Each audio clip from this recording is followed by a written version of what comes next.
Oh my gosh, hi! Hi!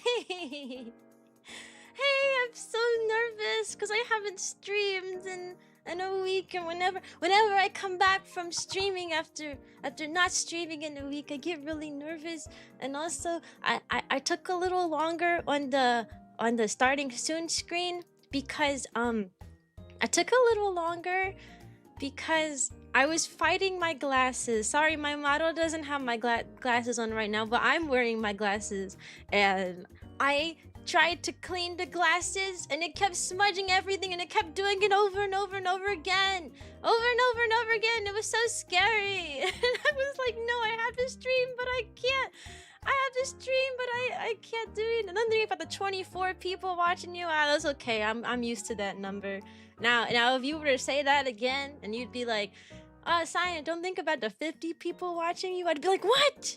Then I'd freak out. Like during the winter concert, we had like, I think we peaked at like 80 viewers. Yeah, I was freaking out about that. But hey, also thank you. Someone already bought some gifts, and I'm so happy. Thank you so much. we haven't even started yet. We've already raised some monies. Whoever the anonymous gifter is, thank you so much. I really appreciate it. But hi guys, how is everyone doing? How are everyone doing? If you were to give advice to new content creators, well, what would that be? Or if you were a mentor, what would your advice be? Different answers, if you would. Oh, if I had to mentor a VTuber, which I attempted to do last year, I guess my advice, I suppose my advice would be the generic advice that everybody gives to make content outside of Twitch, because it's really hard for Twitch to it's really hard for discoverability on Twitch. So like multi-stream to Twitch and YouTube, make shorts, etc, etc, etc, etc, etc, you know what I mean? You know, my channel started growing a lot after I started making shorts. Before I made shorts, I was pretty stagnant. My channel was locked at like an average of like 5 to 6-ish viewers, and then I started making shorts, and now a lot more people watch. So that's my advice. Hi Jeff, how are you? Also, hey my YouTube friends, I fixed YouTube. So last stream I realized that people have been talking in my YouTube's chats, but I haven't been able to see it. So this whole time I thought that like people just weren't talking in YouTube. And I found out that wasn't true last stream, when like YouTube chat would pop up on my stream chat on screen, but it wouldn't like pop up in my actual chat. I learned the problem. So hi Ash, hi So, hi Glitch.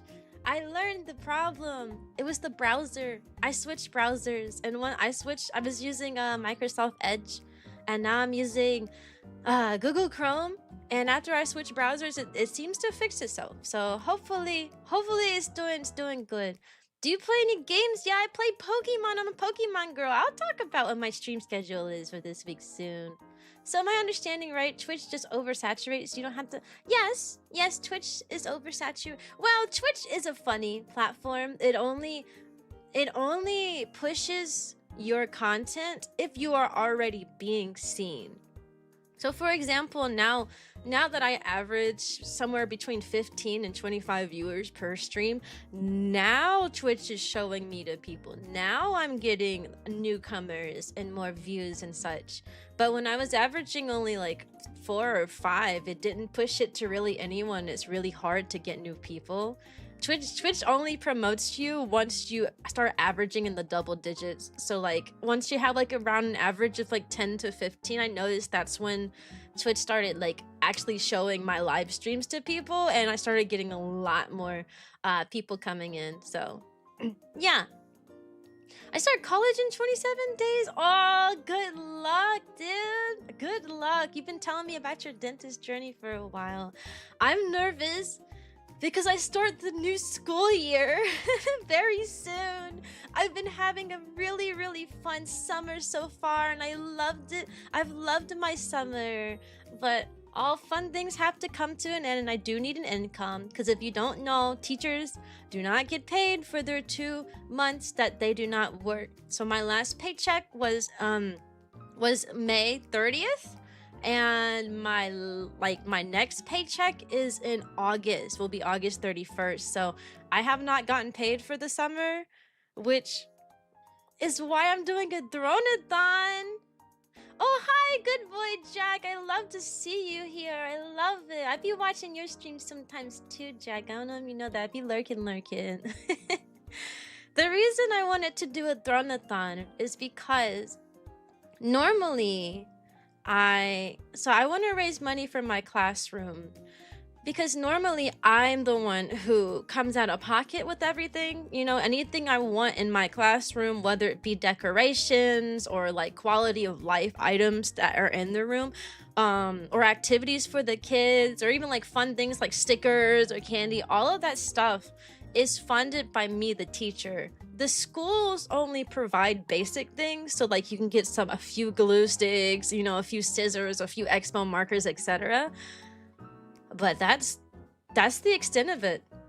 We are given the like basics of basics, like crayons, barely. They give us a little bit, like each month that you can put in for like, you could put a supply order in and you can get some supplies, but it's a really small amount you're allowed to get each month. So oftentimes you'll run out of glue, even though like the school is giving you glue. They're giving it slower than the kindergartners can lose them type of thing, because kindergartners cannot hold on to glue sticks to save their soul. I swear last year I went through 3 or 4 boxes of glue, like full boxes that have like 30 to 50 sticks in them. I went through like 3 or 4 of those boxes last year. It was so bad. It was so bad. But teachers often have to pay for their own things, and in the past I have paid for my own things, but things have changed. This year is different because I got married, right? So now I have a combined income, so I can't just go spending things all willy-nilly like I did before.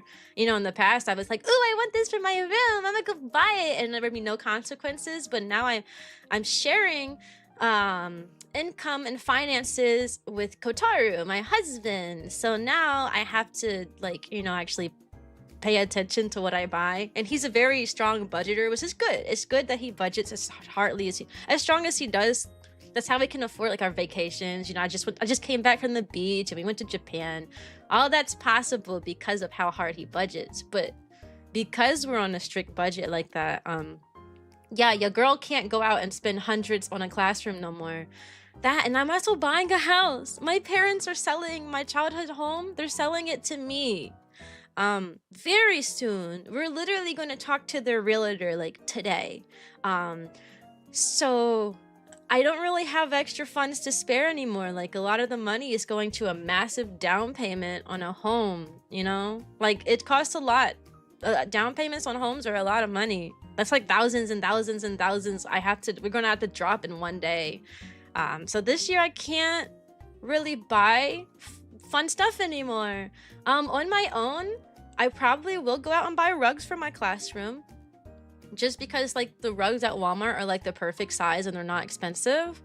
And pencil pouches, but everything else, that's all I'm gonna buy. Like that's all I'm gonna buy. If I'm missing something in my classroom this year, it's a big oh well. Your girl can't afford to be dropping hundreds. Every year I drop a few hundred in the beginning of the school year. Every year I drop hundreds. I cannot do that this time.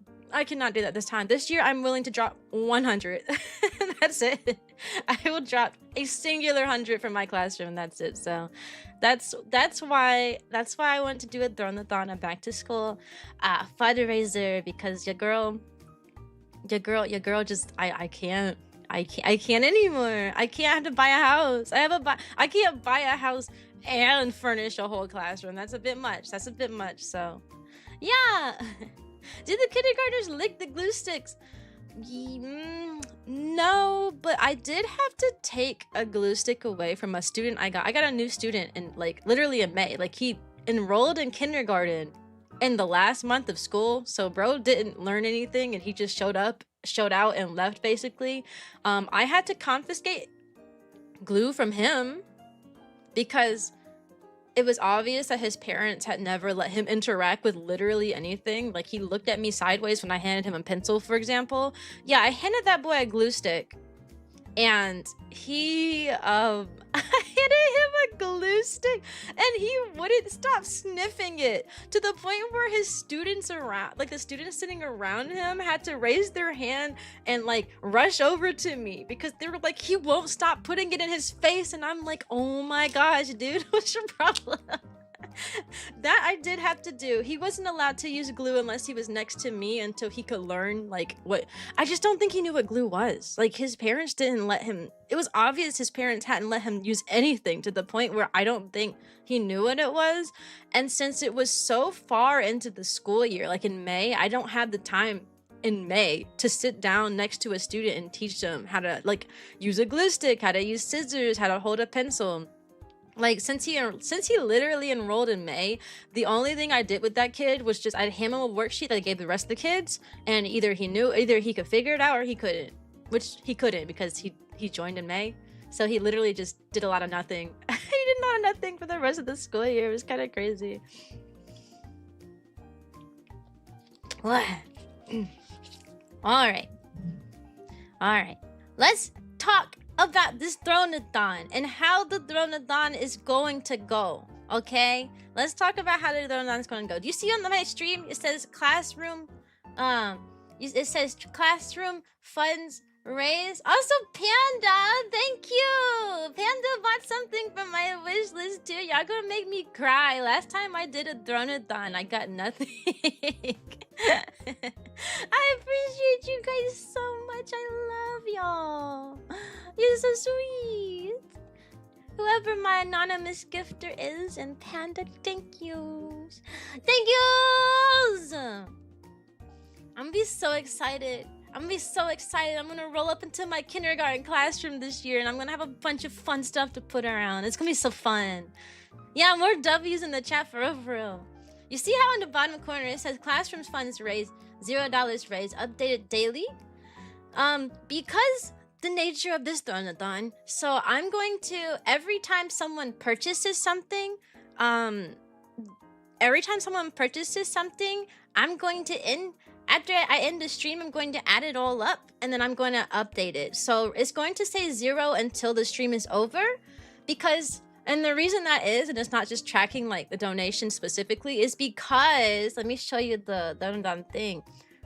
Look where it says incentives. I'm counting, towards the goals, I'm going to count like the money we get on Throne, but I'm also going to count bits and like gifted subs and stuff like that, which means I'm going to have to add up all of that stuff. So like if someone gives subs, for example, at the end of the stream, I'm going to have to add up the subs they give. I'm going to have to add up like what's donated and such.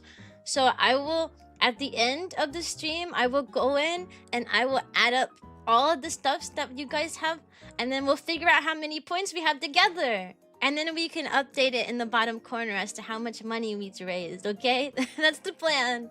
Since we're doing a lot of different avenues here, I can't have like one like a bot automatically counting it, because they don't really have bots for all 3 of those things, especially for Throne. But yeah, here are our goals, which I'm pretty sure we've already reached like at least the top 2, maybe even the 3rd one at right now. But at 10 points, you guys get to pick my profile picture for the month. Last year when we did this, you guys picked a really funny one. You picked a it was Patrick Star. Last year y'all picked a really silly Patrick Star one, and you colored it blue. Yeah, blue Patrick on a leash. That was silly. I liked it. 25 points, a free voice pack. It'll be a free voice pack. It'll just be voice lines of me motivating you. I want to make a very positive voice pack. You know what I mean? You know what I mean? I'd be like, good morning, it's time to get your day started type of thing, you know? I always have a good morning and a good night one. And then some motivating lines, you know? So you'd always remember to do your best every day, okay? 50 points, a karaoke stream. Oh, hi, Scottish. Karaoke will have a karaoke stream. I don't know what we're going to sing. Oh, bye, Scottish. I don't know what we're going to sing, though. I don't know what we're gonna sing. Maybe I'll do an emo karaoke stream because emo songs are what I know the best. Like I know a lot of emo songs because that was the phase I was in when I was in high school. So we'll do it. We could do an emo song day if you want to. Last time I talked about doing a song stream, a karaoke stream, I mentioned game music. And I started looking for game music, but I don't know a lot of games that like have songs that you sing in it that are in English, other than like Persona or like Sonic. So I could sing some Persona and Sonic songs. So you already motivate me. You're so sweet, Panda. You're some sweeties. It's sweetie. It's sweet. The sweetiest Panda. At 75, would do a community movie night. I don't want it to be just one movie night though. I was thinking a few, maybe like for a month, well, every like Friday or something will be a movie night. I did used to host movie nights back in the day, like what, like 4 years ago, in a different VTuber group I was in. I could host a movie nights once a week for probably a month is the plan. I don't, maybe I'll watch Studio Ghibli movies, I don't know. I have HBO Max, I have HBO Max, and I have Paramount, so we can watch stuff there. For 100 points, I want to draw Pokemon from memory stream, which is going to be really fun because I don't know Pokemon like that anyways. So I'm going to draw from stream. At 150 points, we'll do a Nuzlocke to Tipstry. Cyan Plague go? No. And for 200 points, we'll do a VR chat meetup. I haven't done a VR chat meetup in a while. That would be fun. At 250 points, Cyan Plays Getting Over It.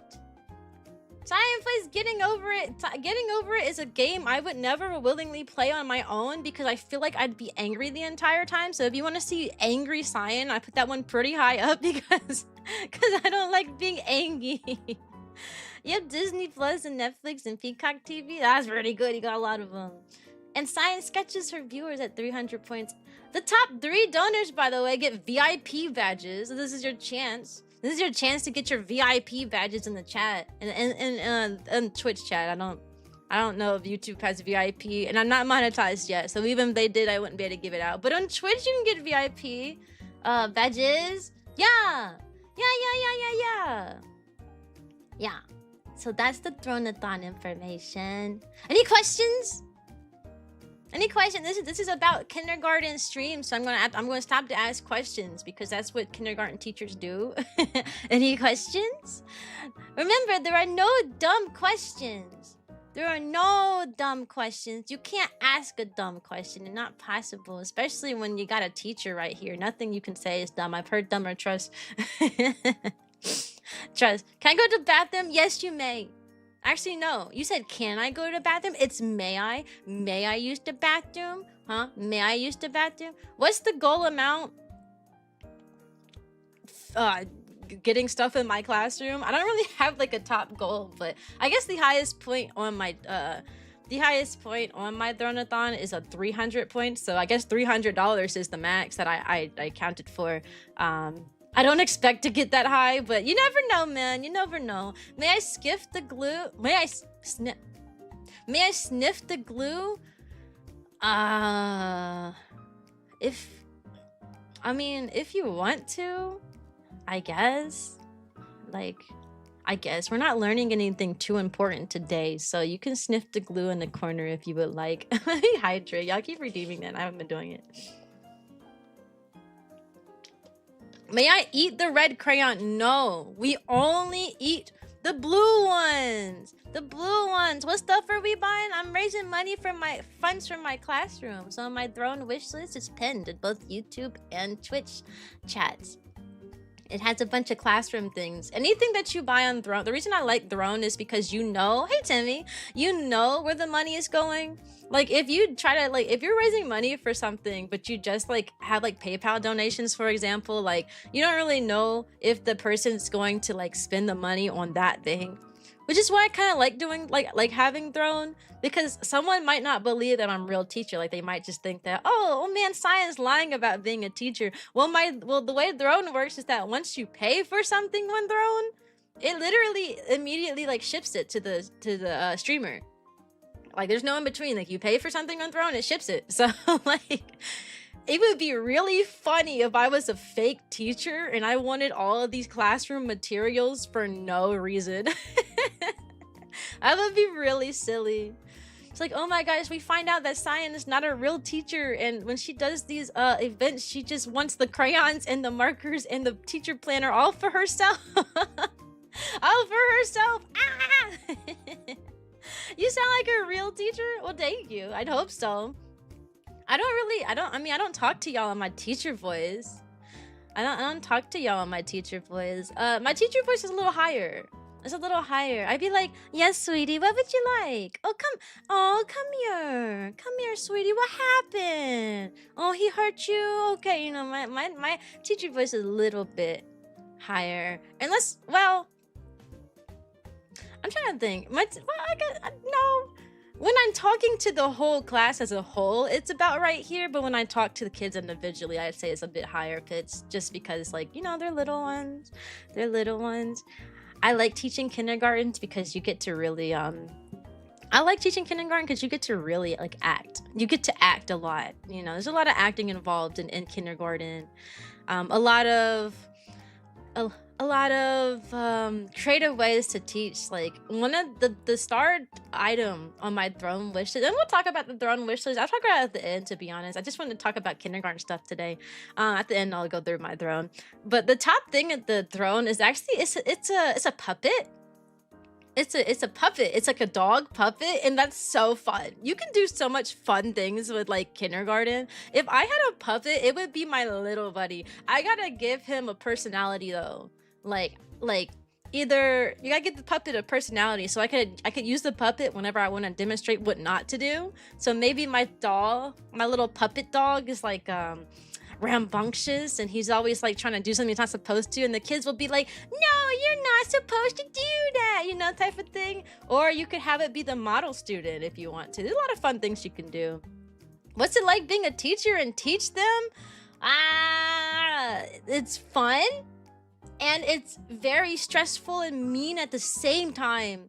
It is the most fun, worst experience you'll ever have, okay? Because it's fun teaching kindergarten, because like I said, there's a lot of play involved in kindergarten, a lot of fun hands-on activities that you do, a lot of acting and role-playing that goes. There's a lot of singing songs. It's part of the curriculum to literally sing songs. Like I'm literally singing in my classroom all day. I was thinking I might start bringing my ukulele to work. I have 2 ukuleles, so I think I'm gonna bring the one I don't like as much. I think I'm gonna bring... Oh my gosh, you're so nice! Someone bought the puppet! Thank yous! Thank you! That's so fun! Oh, I love you guys so much! I'm gonna have such a fun time this year. Oh my god, y'all are gonna make... Y'all gonna make me cry, dude.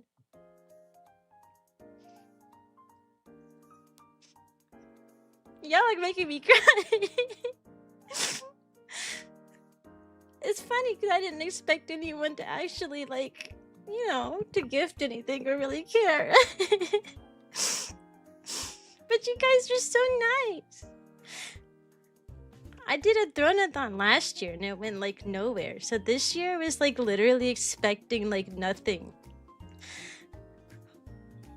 You're gonna have to eat the PB? What are you talking about? It's for the kiddos, thanks.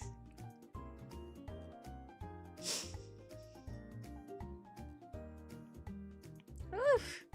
You're gonna have to... We just started! I haven't even talked about what I want to talk about yet. You already got me like... You already got me emotional today, Jesus. If y'all hit 500... Oh, I said if y'all hit 500, I'll eat a PB. And what? What is a PB and what? Like a peanut butter sandwich that's like dumped in water? I don't understand. I don't understand. Today's apart from making Cyan cry. Hey, they're good tears. They're good tears. They're not bad ones. There's a difference between good tears and bad ones. It took me a long time to actually learn that. There's a difference between good tears and bad tears. Because I used to avoid crying, like, completely. I don't really do that anymore. Hence, as you can see, it's kind of funny because I'm wearing glasses. I know my model doesn't have her glasses on, but I'm wearing my glasses and they're literally fogging up, and I didn't know I didn't know it was possible to fog up glasses from crying, but apparently you learn a lot. I've never experienced that before. That's a first one. Where you at, Miss Science Throne?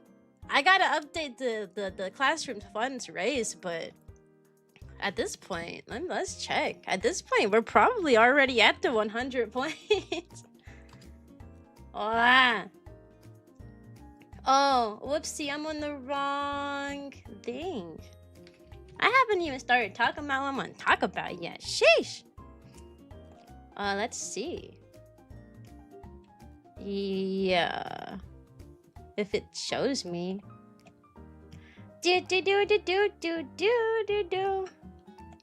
Oh, that's interesting. Because it's because people had given gifts as anonymous, it doesn't tell you exactly how much it was. I have to literally click on it link by link. I believe the puppet was...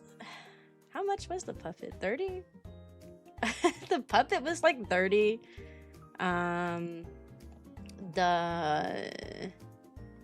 The voice level sign from Panda, he got 22. So we're either at 100 or we're very close to 100. So that's pretty cool. I love y'all. I gotta do the math though. I gotta do the math to the math. But today I wanted to talk about welcome to kindergarten. I wanted to talk about what kindergarten is like these days. Specifically at my school, I've only ever worked as a teacher at one school in one school district, so I can't speak for like the rest of America, but I can speak at least for my experiences, what it's like to be a kindergarten teacher. And like, you know, what we're teaching, like how the behaviors are and lots of things like that, you know. From my actual, we'll start with talking about my actual classroom, like what my classroom is like. My classroom kind of sucks. I have the biggest classroom on the hallway, right? Because I have like a classroom at the end of the hallway. The corner rooms are really big. So I have a really big corner room in my hallway. The problem is, oh, someone else gifted something. Thank you. I appreciate it. Thank you. So my actual classroom right now is kind of, it's kind of gross. There's mold all over it. I have a lot of roaches, and there's a wasp nest that rebuilds itself every year, multiple times a year. So they'll come in, they'll knock down the wasp. Like I have to call. I tell the principal calls the district sends somebody down to take care of the wasp every year, just for the wasp to come right back like a few months later. So I battle wasps in my classroom. I need to buy wasp spray. I might add that to the throne list too. Because wasp raid spray is really effective. But yeah, my classroom's really bad. Smells terrible. The humidity in there is max, so a lot of things I can't actually hang up on my walls. Half of my walls is like the thick like brick stuff, and then the other side of the walls are like the paper thin walls. I have to staple stuff into the paper thin walls because the room is so humid that like nothing will stay on the bricks. Like I can wipe down the bricks. I can use like intense like putty or adhesives. It won't stick on those walls. So I have only two walls that I can put stuff on, because the other two, which are the longest walls with the most space, have such humidity on it that it just slides everything off. Like the water really just gets rid of everything. They sell fake wasp nests. Oh wait, I've heard about that. That's a good idea actually. When I asked for an AC repair, when you I work at a Title I school. Title I means that the school is very limited in funding. When you work at a Title I school, you run into a lot of problems. Title I schools are schools where the surrounding areas, like the students in the surrounding area, the families, are on the poorer side. A lot of them experience poverty. A lot of them experience poverty. And because of that, schools get a lot of their funding from like the surrounding, like, I'm not really sure how it works. I don't know if it's like I don't know if it's like taxed income or something that goes to the school from the surrounding people. I just know that the surrounding incomes affect the school incomes. It could be from like a taxed income or what, I don't know. But as a result, you end up, when you work at these poorer schools, these Title I schools, you end up with a neglected system, I guess you could say. So like there are big obvious problems, but you can't really do much about it. Like you can call the district up. I work at a really massive district that has like hundreds of schools in it. Like it's a huge district, so you can call the district up. But if you're one of the poorer schools and you're on this long list of like 100 and something schools and you're at the bottom for income, they're not going to speed their way to you. Like, right? Like you're on the bottom of their list. So while they do fix our stuff that we have issues with, a lot of time it will take some months to sometimes years to get problems fixed. They have been in and out of our school with AC, but they only do minor fixes. My school's really old. It's such an old building that it has integral issues with like the inner pipings, for example, that they're not necessarily willing to fix. They'll fix like the surface level stuff. So like they'll come in and they'll fiddle around with your AC, which will cause it to work for like a month and then go back to not like working, but they won't like fix the integral problems that involve like the piping and the structures, for example. You know what I mean? So they fix like it on the surface, but they don't fix the problem that will actually solve it. They do the temporary fixes. What about a fundraiser? We raise funds for the school. This year I'm actually the secretary of the parent like teacher group thingy, you know, where like the parents and teachers meet up and they raise funds together and stuff. I'm the secretary of that, so we are going to be raising funds, but doing fundraisers usually involve the surrounding neighborhoods again, right? Like when you're raising funds for a school, it's usually the surrounding neighborhoods that care. And again, we're a Title I school because the surrounding neighborhood has like low income. So like, yes, we do fundraisers, but again, because they have low incomes, we only usually raise like a little bit. So it doesn't really help too much. So schools that need the most funding get the least funding. Yes. Being in a school district where there are over 100 schools means that you will literally like look and see the district building massive like fields for the rich schools and ignoring our schools. Hey Dreambert. So like for example, they're constantly building new schools. Every year they build 3 to 5 new schools, and they're always massive because they're put in the rich areas. And I'm talking massive. Like they will literally have like 3 football fields type massive, you know? They'll have their own food courts. They'll have like an entire, like a massive, like 3-floor theater type of things. Like, and then meanwhile, my school is like falling apart. It's the same district, but that's because, you know, they go where the money is. Where if the surrounding neighborhood is rich, they will put all their money into it. If the surrounding neighborhood is poor, like in my school, they will put all they won't really do anything. So I thought the district handles it. Like, doesn't the local county or city have a full-time They do have full-time HVAC. But like I said, they only fix like, they only do temporary fixes. They're not gonna go they're not gonna go in and like fix like the bad wiring and the bad like pipings and all this stuff. They just kind of show up, move one little screw around and go, that should do it, and then they come back and then they say we're done. That's what they usually do. Hey Biggie, how are you? So it's something. So as for my classroom, the classroom state is kind of sucky. I suspect I will probably end up getting very ill very quickly because of the amount of mold in my classroom, but I do have the largest classroom in the hall, so that's nice. On my throne list, I put like a air neutralizer thingy just because my classroom usually smells like musty. It usually smells musty because of the mold.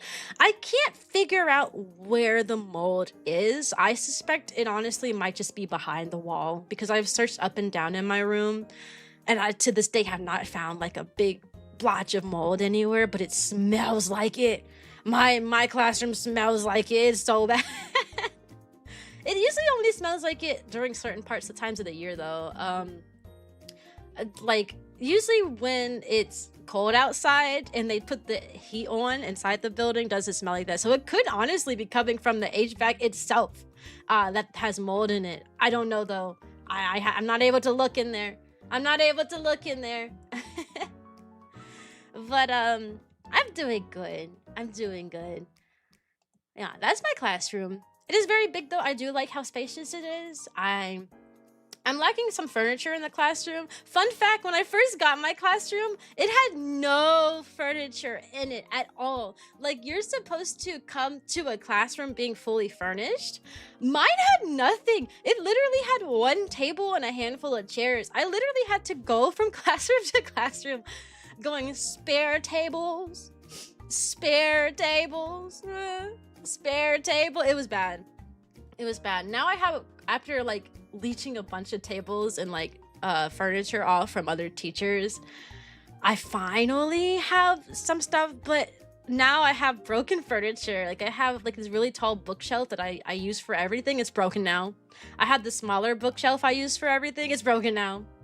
What happens is it breaks during the summer. During the summer, the janitors have to take all of the furniture out of the room so they can clean the room, deep clean the room, and then they have to move it all back in. And typically furniture will get broken during that time. I don't know if they just be picking up them shelves and throwing it or what, but usually every year, one piece of furniture has been damaged in some way. Like first it was the little bookshelf that I use in the calming corner to hold like the kids, like, you know, like fidget toys and stuff. The back fell off.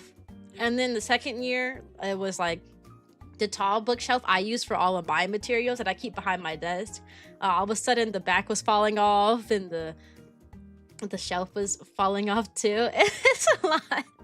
Working at a Title I school, like at a poorer school, is not for the weak. I tell you that, but I wouldn't want it any other way.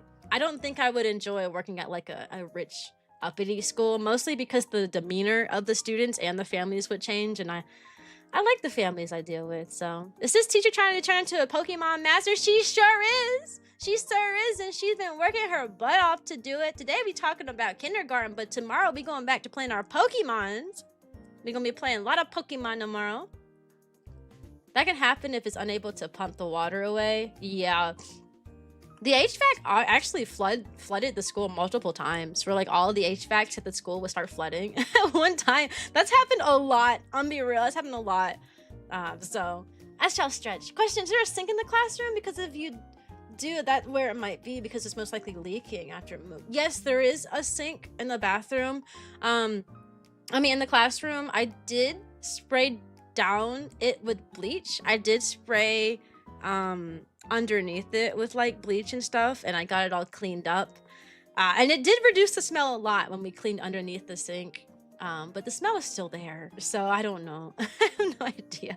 Yeah, schools I went to were also Title I, but the school district in my county had like 4 elementary schools, so I can't imagine it was like district with over that many schools. Yeah, we have a lot of schools in the district. I go to a massive school district. It's a very big one.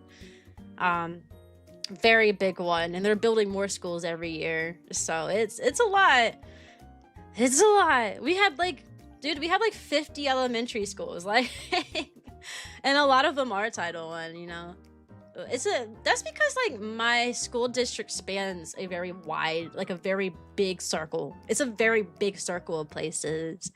But do I like my classroom? Yes, I do. I like the size of it. I like the spaciousness. Yes, it smells bad. Yes, it has mold, and I might die from it like 10 years down the road. But hey, it's the biggest classroom on the hall. It's the biggest classroom on the hall, and I bought my own. I had my own dehumidifier that my mama gave me, so it's not as bad. So hey, Sora. So it's pretty good. I just wish I could hang stuff on the wall like I could in my first year of teaching, but the humidity issue got so bad that like I can't. I have to staple it into the 2 paper walls that I have instead of being able to tape stuff to the concrete wall. It sucks. that my wall space is limited, but I do the best I can. I do the best I can, which is why I love my whiteboard space, because I hang stuff up with magnet stuff, clips on the whiteboard a lot. I use that a lot. A lot. But I do like my classroom. I do complain about it. Yes, I will complain about it. There's roaches, there's wasps, there's moldy, but I like the size. It's huge. It's a massive room. It's huge. All right, I got this big old space to myself. All right, it's a big room. All right, other teachers got all these like little compact rooms and they're like maximizing their space. My room got everything spread out in ways I like because of how big it is. It's a big room. It's a big room. I like it. I don't know. I like it. We do have a at my school we do have a room which they call it ground zero. It's a room where the mold is so prevalent in the room that it's not allowed. You're not allowed to have a class in there. I always wonder why that room was empty. I always wonder why that room was empty. And it literally was. Also, thank you, Jab, for the smell be gone. No more stinky classroom. Thank you. I always wondered why that classroom was so empty. It turns out it was empty because there was mold in there so bad that they said it was inhabitable for children. It was so bad it was inhabitable. Now they only pull small groups in there. So like kids are in there for like 30 minutes max, which I wouldn't even do that. Me personally, if you're legally not allowed to have kids like in that room full time, I wouldn't even put them in that room for 30 minutes for a small group. But you know, they didn't have anywhere else to put them. So they need to go there. The state of that classroom, that stuff will last about a week. Yeah, it probably will. But you know what? 1 week is better than 0. So I'll take it. I'll take it. I got a new principal this year, so we'll see how things go. This school year is going to be very different than the past ones. But yeah, my classroom sucks, but I like it. It's my room, and it's the classroom. It's the only classroom I've ever taught. So technically, I don't know anything better. So maybe it's like Stockholm syndrome. You know, it's like oh man, this classroom's terrible, but it's my terrible type of thing. You know what I mean? Like, no. All right. So let's talk about kindergarten. How much time we got? I'm looking how much time we got for the ad break. We got about 15 minutes before next ad break happens. Let's talk about kindergarten, guys. What does the first few days look like in kindergarten? It's probably not what you think. We'll start there. We'll talk about the first week of kindergarten. The first month of kindergarten is terrible. It's really stressful, and you will not see me stream much in September. You will not see me too much in September. Oh, hi, Sora. Welcome over to Twitch. Yeah, you won't see me stream much in September. I'll probably stream like maybe once a week. Welcome to Puppy Academy. That's because it's very stressful time. But the first week in particular, what we do is something called staggered entry, because you don't want to shock like 18 kids by dropping them all off at one time without any prior knowledge. That would be a big handful to deal with, and it'd be a really terrible experience for them and me. So what we do is called staggered entry. So the first week of school, while everyone else is going to school normally, kindergarten, we get different kids on every day. So on Monday, wait, why are you nervous, Panda? So like on Monday, I'll have 4 kids. On Tuesday, I'll have a different set of 4 kids. On Wednesday, I'll have a different set of 4 kids. On Thursday, a different set of 4 kids. And then on Friday, all the kids come. That's usually how it works, so that every kid has one day where there's a small space with you. I can spend a lot of time with these kids individually, because it's one day where there's just 4 of them. There's 4 or 5 of them. Sometimes staggered entry doesn't always go as planned, because a lot of times the parents don't read what we send home. So they will send their kid every single day. And because we're getting like different set of kids every single day, I'm teaching the same thing on Monday as I taught on Tuesday, as I'm teaching on Wednesday, I'm teaching on Thursday, because I'm getting different kids to do it with. Some parents will send their kids every single day despite us telling them not to. And it's miserable for that kid, because they're sitting there like, man, I already know this. Man, I already know this. Man, I already know this. Man, we already done this. And they're just sitting there staring at you, and it's so awkward. Or some parents will pick a random day themselves. So like we'll get a kid appearing on Tuesday that we're supposed to get on Monday. So ideally you're supposed to get 4 to 5 kids every day, but it usually turns into 2 on Monday, and then 9 on Tuesday, and then 1 on Wednesday, and then when it's supposed to be 4 to 5 every day. But I do like staggered entry because it gives me a chance to, we assess the kids on that day so that they come in. While there's only 4 of them, we teach them how to, you know, play with the blocks and share, and this is what the bathroom is, and this is how to walk in a line. And while they're like doing activities, I'm pulling to my table, asking them what letters and sounds they know. You ask them what letters and sounds they know. You ask them to count to 10. Can they count to 10? Can they count objects? Can they recognize numbers? A lot of kids can count to 10, but if you show them to the number, like 9 or something, they can't tell you it's a number. They just can count. They can't tell you what the number is. We do the test like that. That's what we do. So the first week of school is actually not very stressful. I am a teacher, Heat Boy. Hi. Welcome, welcome, welcome.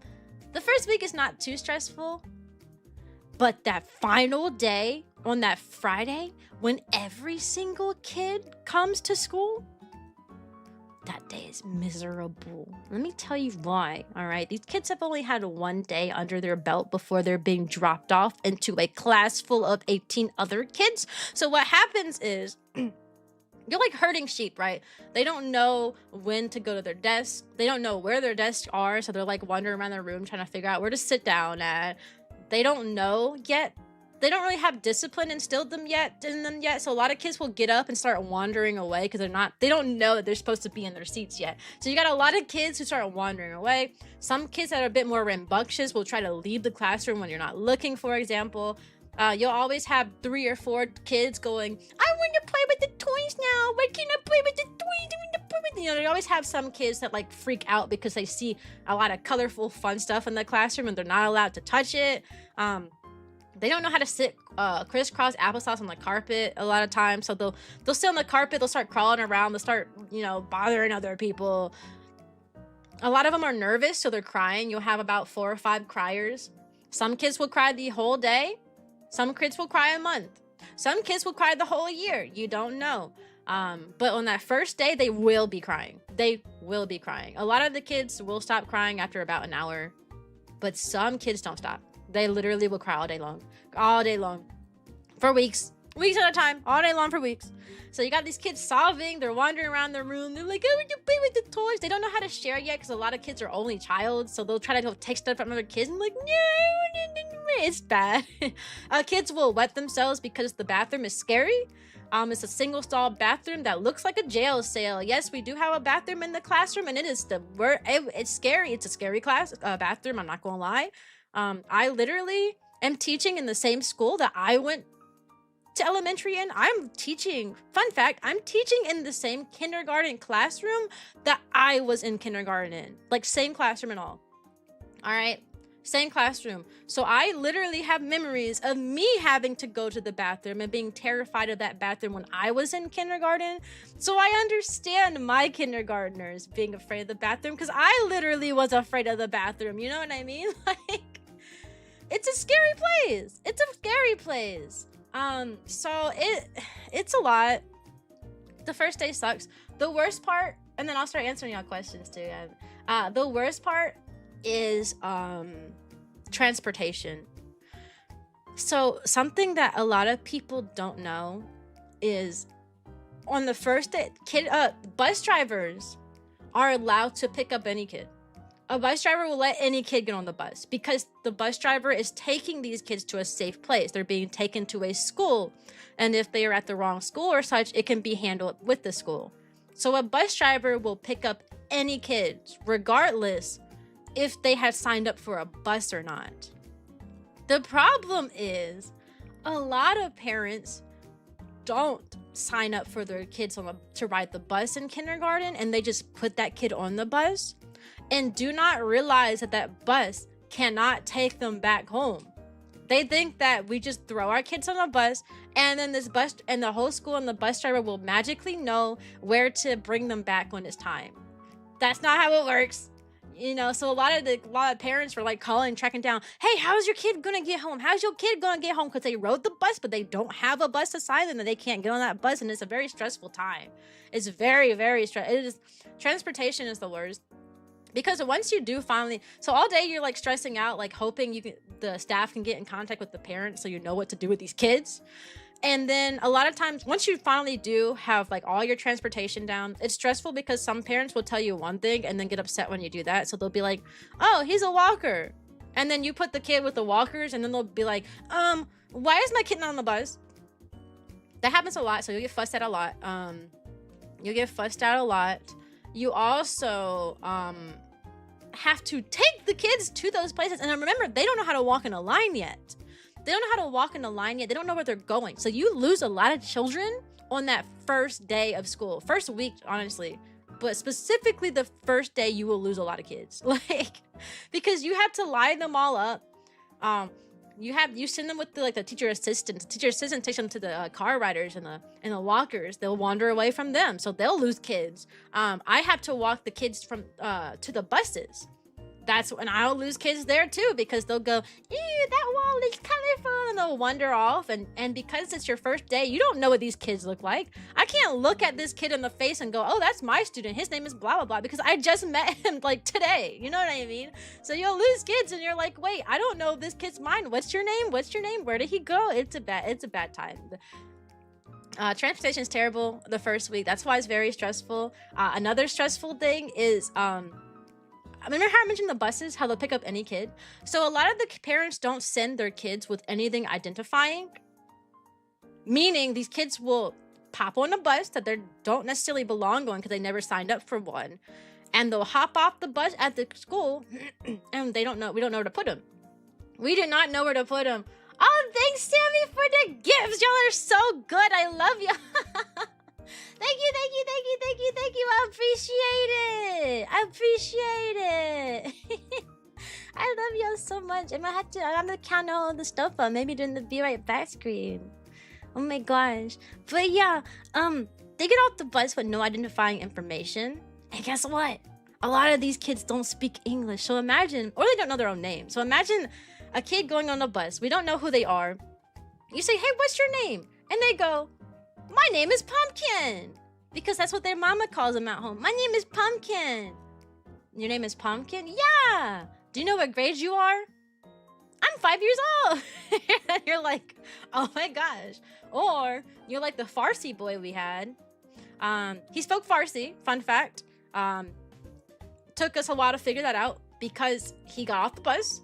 He didn't understand a single word anyone said. No one understood a single word he was saying. No one understood him. He didn't understand us. But he walked himself to the kindergarten classroom he belonged in because he had gone to open house and he remembered where he was supposed to be.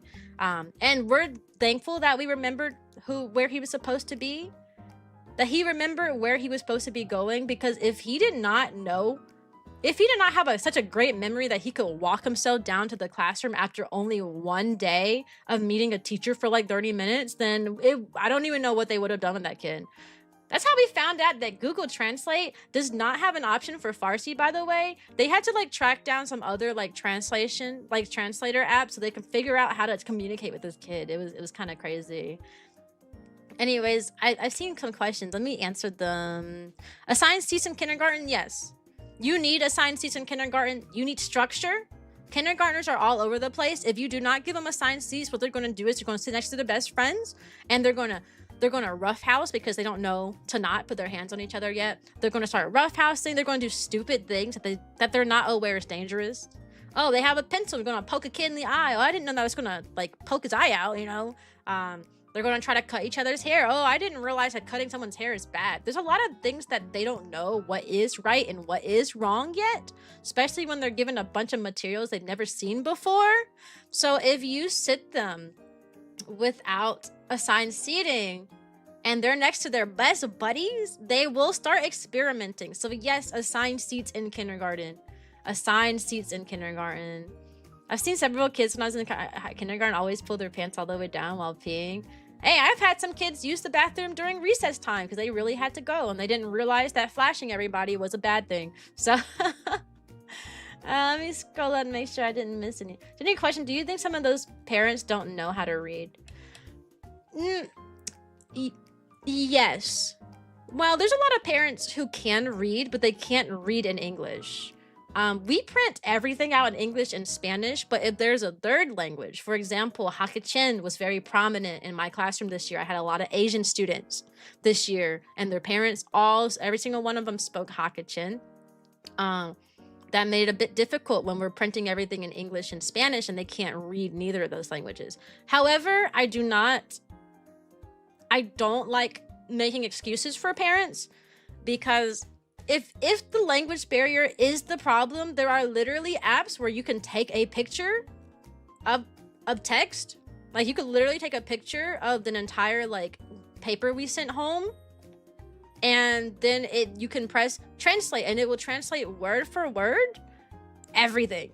Okay, like that's how I got around in Japan, was the translation feature. I took a picture of everything I needed to read and I would translate it.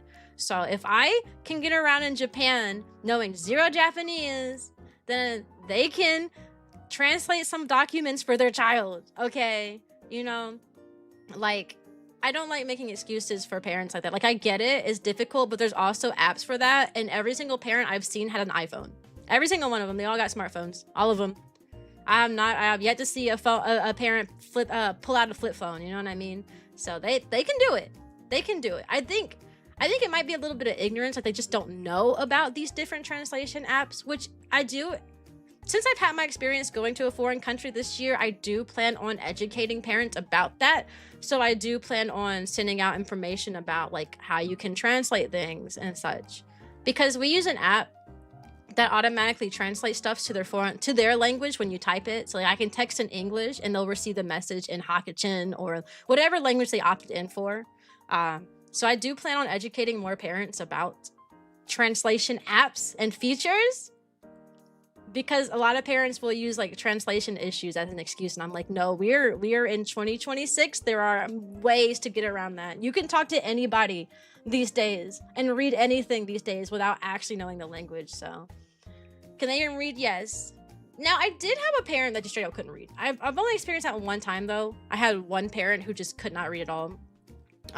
But they had an older daughter, so the daughter would read it to them. But the other parents, they usually could read fine. I mean, I showed them stuff, they read out loud, and you know, they usually fine.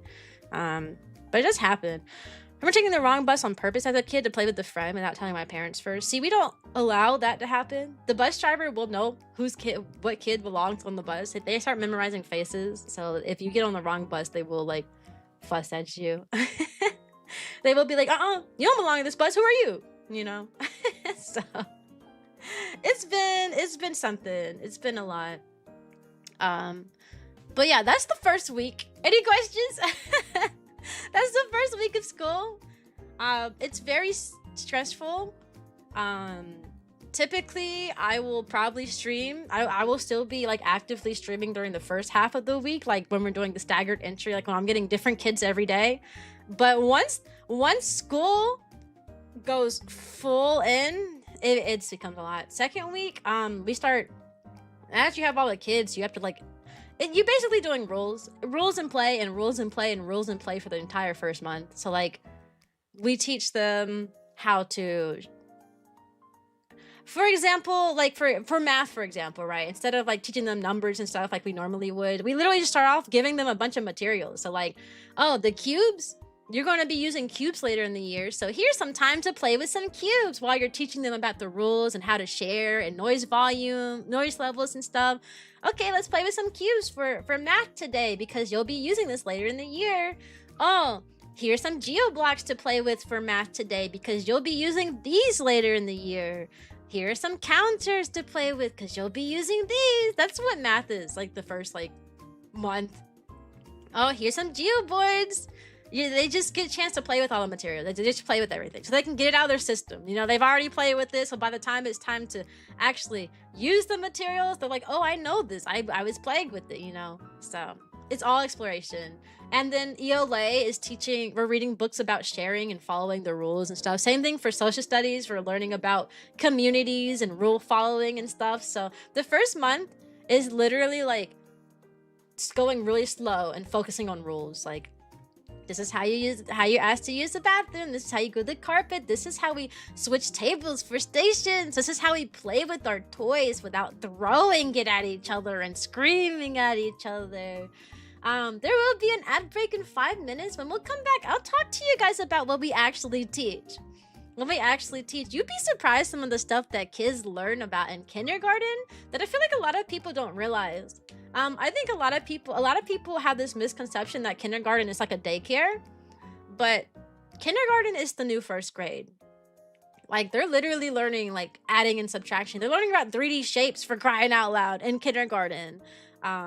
And a lot of parents come in, like, they don't take kindergarten seriously because they think they think it's like when they were a kid, you know, where you have a lot of playtime and you're not really learning anything. You're having nap time and you're learning about, ooh, the cow says moo, the dog says woof. That's what like parents think that kindergarten is, but we actually learn about like really like in-depth and like intensive content. So I kind of wanted to talk about that because people don't realize that you learn how to cheat through Morse code is crazy. I feel like if you did all of that just to cheat, at some point you're just really smart and you probably could figure out the source material if you had to go through hoops to cheat. I had a kid who tried to go on the wrong bus multiple times. Though his sister was never happy. She was always looking out for him. If he was not present on the bus, she would get off that bus fussing. We can't go anywhere. My brother's not here. Where is he? I'm like, I don't know, man. Your brother probably is playing hooky somewhere, you know. He probably tried to go to get on the next bus or something. But that was the same kid who put a paper clip in an outlet and shocked and burned his finger. So that was my first year of teaching. Actually, the first month, by the way. I am the only kindergarten classroom that has outlet covers for that reason, because outlet covers are required for pre-K, but when they get to kindergarten, you don't need that anymore because they should know that outlets are dangerous, but some kids are hard-headed and they don't listen, and some parents also just don't teach it. So it's like, it is what it is. It's pretty bad. It's pretty bad. I don't know. But yeah, there's gonna be an ad break in 2 minutes. When we come back, I want to talk about what we actually learn in kindergarten. What I end up teaching them, and also the fun behaviors I've had in my class. The fun behaviors, because you know there's so many fun behaviors you get in a classroom, right? I've had a lot of really sweet kids, but I've also had a lot of gremlin children too. Which, you know, they always say that like the students that give you the hardest times are usually the kids that you end up caring about a lot more. And I would say that's true, because you spend a lot more time with your behavior kids than you do with like your sweetest kids. So like, yeah, you end up like loving your behavior kid a lot, but you also want to love them from afar. Like, you know, I love this kid. He's so nice when he wants to be, but he also could be in someone else's class and I'd be okay with it. I've had a few instances like that. So yeah, I'm like trying to stall because like the ad break is going to start in like a minute. I don't want to talk during the ads. That's kind of evil, talking during ads, you know. At least I feel like it's evil. I don't want people to miss nothing. Anyways, I'm gonna put on the be right back screen because the ad break will be starting in 30 seconds. During that time, I'm gonna take a little bathroom break and we will get back to talking about the classrooms, okay? And I'm probably gonna finish drinking I have a Greek yogurt drink and I only drank half of it, and I'm kind of hungry. I'm gonna drink that, okay? Okay, guys, be right back. I'll see you in 3 minutes. 3 minutos. Be right back.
I'm gonna need a bigger goal chart, dude.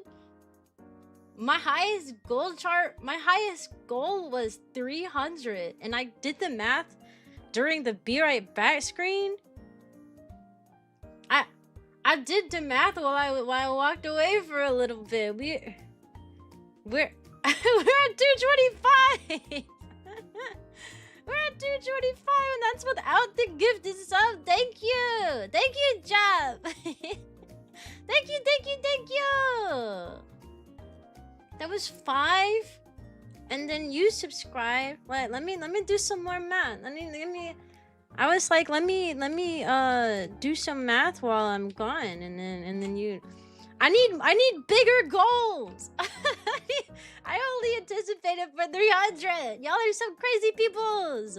Wait, okay, let's do the math, and then times that by how many subs? 1, 2, 3, 4, 5, 6 subs, and then we add that to the 225. Okay, now we're at 240. Now we're at 240. Oh, y'all making me work this week, cause all of my Throne-a-Thon goals are more streams. I gotta do a Nuzlocke. Dude, we're 10 away from me having to play Getting Over It. I never thought we'd actually get to playing Getting Over. Oh my god, no. Thank yous. Appreciate it. You guys are so kind. Oh, that's so scary. That's really scary. I'm gonna have to play Getting Over It. That's really scary. Ah! Put a new PC as a goal? No, I'm trying to raise money for a classroom. I already have a big bulky PC. I splurged and bought one last year because I have been saving for a long time. Your girl ain't got the funds I had last year though.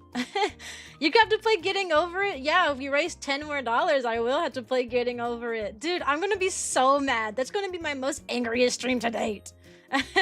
Here goes a healthy mental state. He don't know! No! Get ready to be mad. Do you hate me, Hito? Do you hate me, Hito? What? That's... I just closed my calculator. Let's open the calculator back up. Times 5. That's... and then plus 240. Okay, I guess I can play Getting Over It if that's what makes you happy. If that makes you happy, I can play Getting Over It. You dreamt of this moment. You're gonna cry. No, I was the one crying earlier. You can't be a crying too.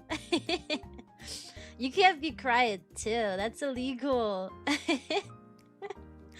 Ah. You know, I always make the goal really high because I never thought it was achievable. But here we are, boys. Here we are. I guess I will play Getting Over. I have a lot of streams to do next week, then. Next week, we're going to have to do... I'm going to draw Pokemon from memory. I'm going to do a Nuzlocke. Oh, what kind of Nuzlocke? I'll let the chat decide. I'll let the Discord decide what kind of Nuzlocke I'll do. And what game it'll be. And then I got to play Getting Over It. VR chat meet'll be fun, though. Y'all gonna have me busy. I'm gonna be really busy next week. This is one of the reasons why I wanted to do the Throne-a-Thon this week, so I've had time to do my extra streams next week before the school year starts. How scary!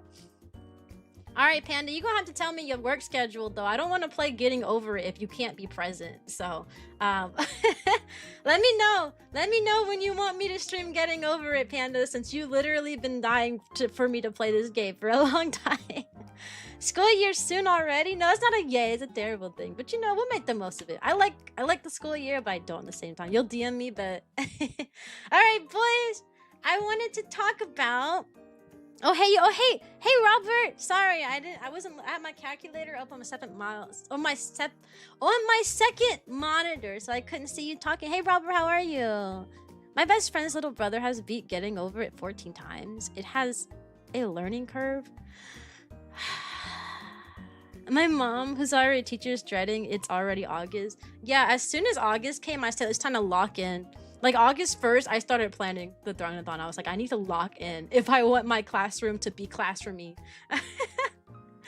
Anyways, all right, I want to talk to you guys because before we talked about what the first week is like in kindergarten, how chaotic it is. Now I just want to talk about what we teach because a lot of people have this misconception that kindergarten is a lot of nothing. They think that they play with blocks all day and that's it. And I want to get rid of that misconception because kindergarten is the new first grade, okay? Kindergarten is not like what it was when we were kids, where all we would do is relax and kick our feet back and have a good time. It's not like that anymore. It's no longer learning through play. It used to be play-based. So like you learned things as you were playing games and stuff. Now there's a lot of worksheets and textbooks and writing involved. So it is the new first grade, okay? Yeah. Take care of your keyboard for crushing it. I know. I'll be careful. It might make for a fun stream though. I might have to do another Cyan gets angry. Cyan gets really angry video. I'm playing getting over it. Let's see. I wrote down like the things we taught last night so I don't forget about it. We start out, so the first month of school, we do start off by teaching them to play. Let's start talking about math, right? Math, we start off by letting them play with the stuff they're going to be using. So think like geo blocks, counters, cubes, rubber bands for the geo boards, anything that we're going to be using throughout math, any materials, we let them just play with it. We'd be like, here you go. Here, come play with it for a day. That's what we do the first month. But then we start slowly letting them use it properly. So we start off by playing with the cubes, and then they learn how to count using the cubes, you know. Or they start off by playing with the counters, and then they learn how to use the counters to add and subtract. You know, the red side is for one group, the yellow side is for another group, and then you add it all together. We use the geo blocks to identify shapes and stuff. Yeah. Hey, Steren! Identify shapes and stuff. They do learn counting. Obviously, it is kindergarten. But they're supposed to learn how to count to 100. Meanwhile, most kids who come into kindergarten can't even count to 10. So it becomes really difficult. It becomes really, really, really, really difficult when they're supposed to be learning how to count to 100 and most kids can't even count to 10. So yeah. They also learn how to supertize. Supertize. Up to 5. Use your brain. Use your eyes. That's the supertize song. Supertize is the fancy word of being able to look at a group of dots and telling you how much it is. So being able to look at 5 of something and be like, oh, that's 5, without having to go 1, 2, 3, 4, 5, you know? If I can look at it and go, oh, that's 5. That's supertizing. All adults can do it. Well, I'd hope all adults can do it. We'll say most adults can do it. But it's a taught skill. We have to teach them how to be able to look at a group and not have to count it. Like I can look at something and be like, oh, that's 4. I don't have to count those. I know that's 4. They have to be taught that. So we have to teach them how to supertize. Only up to 5. We don't do higher than 5 though. They add and subtract. Word problems. Word problems is a large part of the math curriculum. Fun fact, these kids can't read, yet they are expected to understand word problems. It really sucks. It really does. And my kids don't speak English. Fun fact, half of my students speak Spanish, and I don't speak Spanish, so it's a really difficult time because they can't understand word problems. You know, a kid can learn 1 + 1 = 2 because that transcends languages, right? But word problems are the bane of my existence, and it's like half of the year. Like we spend half of the year on it. Like if I go, Johnny has 5 apples, and I gave Johnny 2 more apples. How many apples does Johnny have now? My Spanish speakers are going to look at me like, huh? What? What does that mean? You know, it's so bad. 100, that's 10 times more than I can count. Yeah, for real. Remember crushing on the kindergarten teachers all the time. That and kicking the living heck out of my fellow kindergarten mates. We'll talk about people getting kicked when I start talking about behaviors. Because I do want to talk about behaviors too. And roughhousing is a big one that you experience. Usually the boys and girls have very specific tendencies at that age. Like the girls are prone to doing one thing while the boys are prone to doing another. But we'll talk about that. But that's math, right? They learn Word problems, adding and subtracting, subitizing, counting to 100, skip counting by tens, and basic 2D and 3D shapes. They do learn what a cube, sphere, cone, and cylinder. Shapes! 3D shapes! You know, they gotta learn the 3D shapes. I know cube, cone, sphere, and cylinder. Cube, cone, sphere, and cylinder. That's the 3D shape song, by the way, just in case you were curious. I'm gonna start singing songs as I remember them. That's my jam. I love my cube, cone, sphere, and cylinder song. All right. What's your favorite shape? A sphere, because it's the shape of my head, and my head is gorgeous. For ELA, English or language arts, whatever you want to call it, it gets called by different things. We start off by teaching them about how to share. So we read books about different toys and how to play with them properly and how to share properly. That's like the entire first unit. So it lasts for a good month and a half to 2 months of just reading books like Llama Llama Time to Share, or Toys Galore, or Molly Lou Melon. Any book any books involving sharing and toys and playing properly. We spend a lot of time on those. Those are really good ones. We start off by, so we read all these books. The first unit, we do teach them about playing. And at the end is my favorite things, which I forgot to add to my throne, but I will probably put that up there. Building their own toy. The end of the toy unit, it ends with them building their own toy. They get a day to draw out a type of toy they want to make. And then you give them materials and they make it. The building the toy arc is very difficult because, again, as teachers, we're responsible for paying for those materials, and I don't typically put too much money into it. And you can make some really creative stuff if you want to buy the materials for it, but your girl ain't buying everything all year long, you know. I buy some things, and that's pretty much it. What I usually have a table who makes their own puppets using popsicle sticks, googly eyes, and construction paper. So one group usually makes those. I have another group that will make usually turtles. I'll give them clay. I'll give them molding clay, and then I'll teach them how to mold their clay up and turn it into a turtle. And I'll be very careful and give them a Sharpie, and I'll have to guide them with the Sharpie so they don't like draw on anything, but so they can like draw like a face on the turtle and stuff. Usually I do that. Or one table, I'll give them a paper bag and some construction paper, and they'll make a different kind of puppet that's different from the popsicle stick puppet. But it's my favorite unit in the entire school year. My favorite unit is the first one because it's all about play. It's so kindergarten appropriate. Like it's all about play, and it ends with them building their own toy. It's so fun. It's so fun. And you can make it as creative as you want to, or as you want it. Like whatever toy that you decide that you think the kids would enjoy, you can do that. Like it is totally up to what you decide to bring and what you do. I like making the turtles and the puppets. It's the easiest thing that they can do on their own. And it's fun, but I might start looking at other things I can make too. So when do we get to learn about what an irregular polyhedron is? I don't know. Not today, though. I can tell you that right now. So the first thing they learn about is toys and play. Then they start learning about more serious things. I don't know if you noticed. I haven't gone through my throne yet. I will eventually. But on my throne, I have like a little weather news for like a news like channel like microphone. And that's because the entire second unit is weather. So they learn how to talk about the weather, how to dress appropriately for the weather, you know? So like if it's raining outside, you know that you're not supposed to wear like some sandals, for example, if it's raining outside. So we teach them about the weather, how the weather changes, how the weather forms. They actually learn about water vapor and moisture in the air, and they learn about rain and snow and sunny and windy days and how to dress for them, and how clouds are made of water. They learn all about that in kindergarten. Fun fact.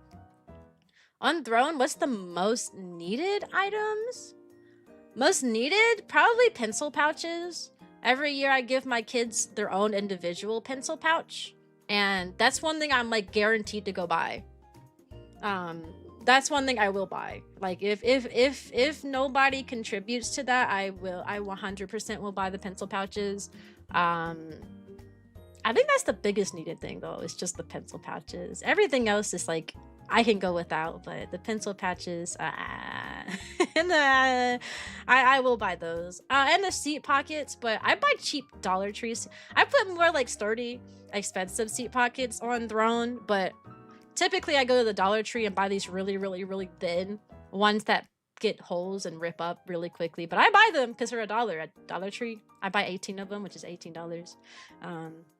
But seat pockets are also important too. But I got those covered at the Dollar Tree. But I put more high quality ones on Throne that won't fall off their seats. The problem with the Dollar Tree seat pockets is that if there's nothing like weighing them down, like in the beginning of the year when they don't have anything yet, you put those seat pockets on the back of their chairs and it would just slide onto the floor. Like they'll start constantly falling on the floor because they're weightless. They're made of like nothing. Like they're made of nothing. So, and then if you do put something heavy in, them, they rip up because, like I said, the Dollar Tree pockets. So yeah. Does being a teacher give you back pain? Not back pain. Shoulder pain, surprisingly. I find myself having a lot of shoulder pain just because of how low the desks are. Hey, Massacre. And also, hey, how low the desks are in relation to how big I am, right? Kindergarten chairs are really tiny. They're really, really tiny, and the tables are really tiny too. So when you have these tiny chairs and these tiny tables, but I'm like a fully adult person, yeah, I have my big chairs, right, that I sit in for me, but a big chair in front of a big table, yeah, I get neck and shoulder pain a lot from constantly bending over, from constantly looking down at a terrible angle. That's my problem. Back pain, no. Shoulder and neck pain, yes.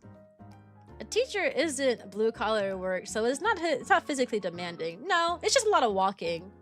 Dead space, I don't know anything about dead space. Teaching is a lot of walking. That's it. That's the most physical activity. You do a lot of physical activity in the beginning of the year and the end when you set up your classroom because you have to move a lot of furniture, but that's it. And you can have people help you. Like I usually get my brother to help me, or if it's on the weekend, Kotaru might come with me. My dad has helped me in the past. If I had friends, I would ask my friends to help, but I don't have friends. So it's a lot, but yeah, it's mostly walking. Not a lot of anything else really. I just got some good cardiovascular health because I'm always walking every day. I'm taking like 10,000 or more steps per day. Anyways, y'all got me sidetracked. I was talking about what we learned. So yeah, the first unit in English or ELA or language arts, whatever you call it, it's all about playing. We learn about weather, which is fun. The worst unit, we learn about trees for literally half the year. Like starting in January all the way to end of the year, they learn about trees. They learn that trees are living. They learn living and non-living. They learn what a tree is. They learn that it needs water, that it needs its own version of food. You know, nutrients from the ground. They learn like what the trees, how useful trees are. They learn how to be friends to the tree, you know, like you know how you can play using a tree, like hide and seek, how you can climb a tree to play, how trees give you shade to rest in. It's so boring. They learn about which animals live in trees and rely on trees. It's the worst unit. It's when the kids start checking out too, because they stop caring about it, and we literally learn about trees for 2 months.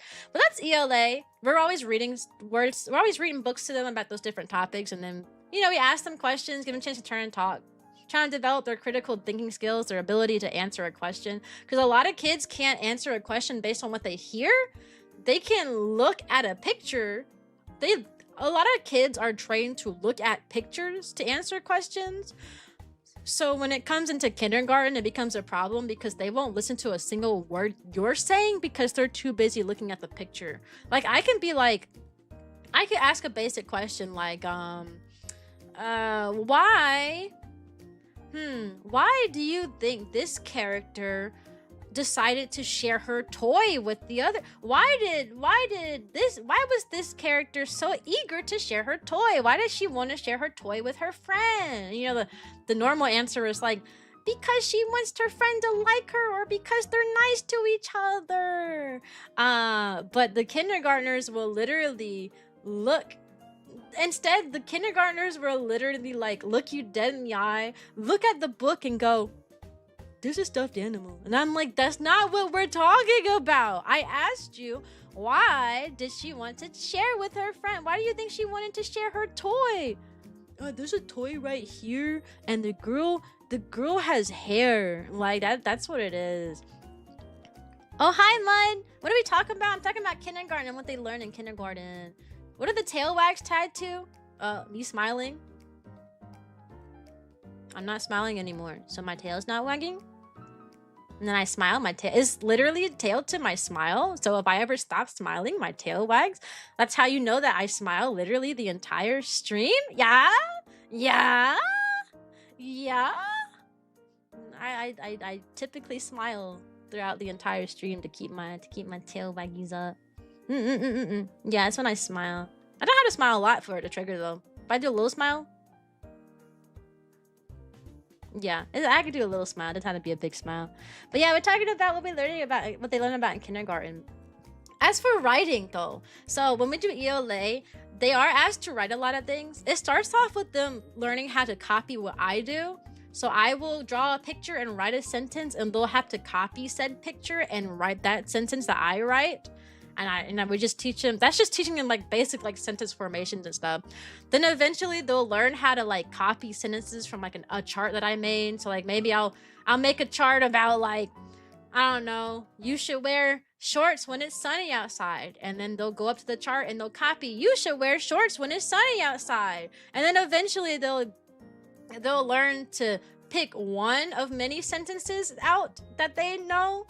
So maybe I let them choose, which weather do you like the most? And you pick which sentence that you want to write. You can write, I like sunny weather, I like snowy weather, I like rainy weather. And they have to pick one sentence they like, and then they have to copy it and then draw a picture to go with it. That can be very difficult because some of the kids just, once you set them free and they have options, they just turn their brain off and they're like, wait, I have to pick a sentence? I'll just pick 0, and then they'll just sit there all day. Or some kids will pick a sentence not realizing it's the wrong one. So like they'll write, I like sunny weather, and then they'll draw a picture of like rain, and I'm like, that's not what we're doing, but okay. And then eventually they start using sentence starters. It really ends with them using sentence starters. So like I would put like, I like blank, and then they have to fill in the blank given like vocabulary words to write their own sentences. It kind of evolved a little bit. A VTuber that isn't totally mentally ill or depressed? Crazy though. Seriously though, happy that you are enjoying streaming as much as a lot of viewers do lurking. Hey! I do enjoy streaming. I didn't say I wasn't mentally ill though. I have anxiety. That's a mental illness. I have generalized anxiety disorder. It's in my medical records. Nah, that's technically a mental illness, but it's not crazy. It bothers me, but not enough to where I'm going crazy these days. Do you that hand color combination? What do you mean? Reword that. I don't know what that means. Meaning not that severe? Oh yeah, it's not very severe.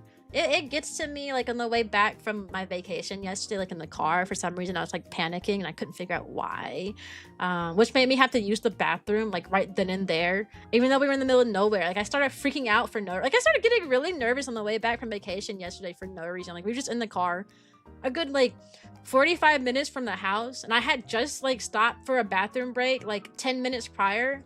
But because I started getting so nervous out of nowhere, I was like, Kotaru, I have to use the bathroom now. I'm freaking out. I'm so nervous. And he was like, oh my God, we're in the middle of nowhere. It was really bad. And we found a place like 10 minutes away, and I was like rushing. I ran to that bathroom. Yeah, it's not severe, but man, does it get on my nerves and really affect me sometimes. But like how you get a green color where you combine color. Oh no, we don't talk about color combinations, surprisingly. Some kids know it, so some kids will like look at you and be like, "Ew, I want the color pink." And you know what pink is? It's like red with a little bit of white in it, you know? Some kids know color combinations and they'll like mention it on their own, but we don't really teach color combinations. Maybe the art teacher does. I have no idea if she does, but it's not part of our curriculum. What is a part of our ELA curriculum though is watercoloring. I put watercolor on my throne as well because part of the curriculum is watercoloring. And sadly, last year, I was not given watercolors at all. They usually gave us some every year, but last year they didn't. So I literally had to skip an entire month's worth of curriculum because I did not have watercolors and I did not want to go out and buy some. Hopefully they give it to us this year, but I highly doubt that. If they didn't give us none last year, they're not going to give us none this year. Also, thanks Seren for the markers. I will never run out now. Thank you, I appreciate you. I will literally never run out of Sharpies now. I've noticed when I was making my throne, I noticed that school supplies have gone down a lot. Last year I was updating my throne and I said last year. Last night I was updating my throne and stuff that was on throne for like $70 had gone down to like 30. I wish prices were like that before. Cause geez Louise, I used to come out of pocket for school supplies. But now you can get like a lot of stuff in bulk for really cheap. That did not exist last year or the year before that. But last night I was editing a bunch of stuff on my throne. I was like, wait, this has gone down? Wait, this has gone down. Everything's gone down now. So it shouldn't be as bad. I bet one of these school years you're going to accidentally expose your anime self to some of your students. And at least one of them may mention they've heard of someone that reminds them of you. I'm not concerned about my students knowing who I am because they're young, they're like 5 years old. They shouldn't know who I am. I'm more concerned about parents though. I did have a parent my first year who was really into anime. Like he literally would show up to parent teacher conferences with like One Piece like shirts and stuff like that. He was a concern of mine. I feel like if anyone would know who I was, it'd be him. So I'm more concerned about parents finding out like who I am, being like, oh, you sound like this other kindergarten VTuber, huh? That's a bit odd, you know what I mean? Than I am of the students. So what curriculum you teach? Well, I teach everything, right? Because since I'm a kindergarten teacher, I teach math. Like I teach them like how to identify shapes, adding and subtracting, you know, counting to 100, 2D and 3D shapes, word problems, stuff like that. For ELA, we teach them how to ask and answer questions mostly, how to collaborate with each other. What's the emote code for the dog pod thingies? Oh, you just type the little, you just type the little emote in like this. And it does a little daily counter. Cyanica was here 4 times type of thing, you know? It just keeps track of how many times you've been here. So you can flex on everybody and be like, aha, guys, look, I've been at Cyan stream for 1,000 days. Technically, once you get 10, you're supposed to get a special redeem, but no one ever asked me for the redeem, despite you can straight up ask me and be like, hey, I got 10. Can I get a free this? And yeah, I'm a male if I wasn't able to grab it. Oh, okay. Similar to running into your old teacher while walking around a place you grew up. Yeah, so I actually, you know how earlier in my stream, I said that I am teaching in my kindergarten, like in the class that I had kindergarten in, I am teaching in the same classroom. And fun fact, I actually ran into my kindergarten teacher because she does this like program now where she teaches kids about bus safety. So I recognized her name when we had a visit from her, and I was like, this is my teacher. And I actually met up with her during the event. You know, I had the kindergartners all sit down, and she was talking about how she had been in kindergarten too. She was like, I used to teach kindergarten too. Did you guys know that? Yeah, so I am a very old lady because I've been teaching kindergarten for, she said something crazy, like 30 years or something. And I was like, and I said, yeah, I know. She's been teaching for so long, guys, that she was my kindergarten teacher. And the lady stopped what she was doing and she looked at me like, because she didn't recognize me. She was like, huh? She said, what's your name? And I gave her my full first and last name. And she was like, wait, you were the one with the braids in your hair all the time, with that big old braid in your hair all the time, weren't you? And I was like, yeah. And we talked a little bit, and it was really sweet, and I was so happy. And then she went through her old things, and she found the old photo of my class. And she found me. She found that she had an old photo of me in her class. And she sent it to my principal, and my principal was like fangirling. She was like, oh my gosh.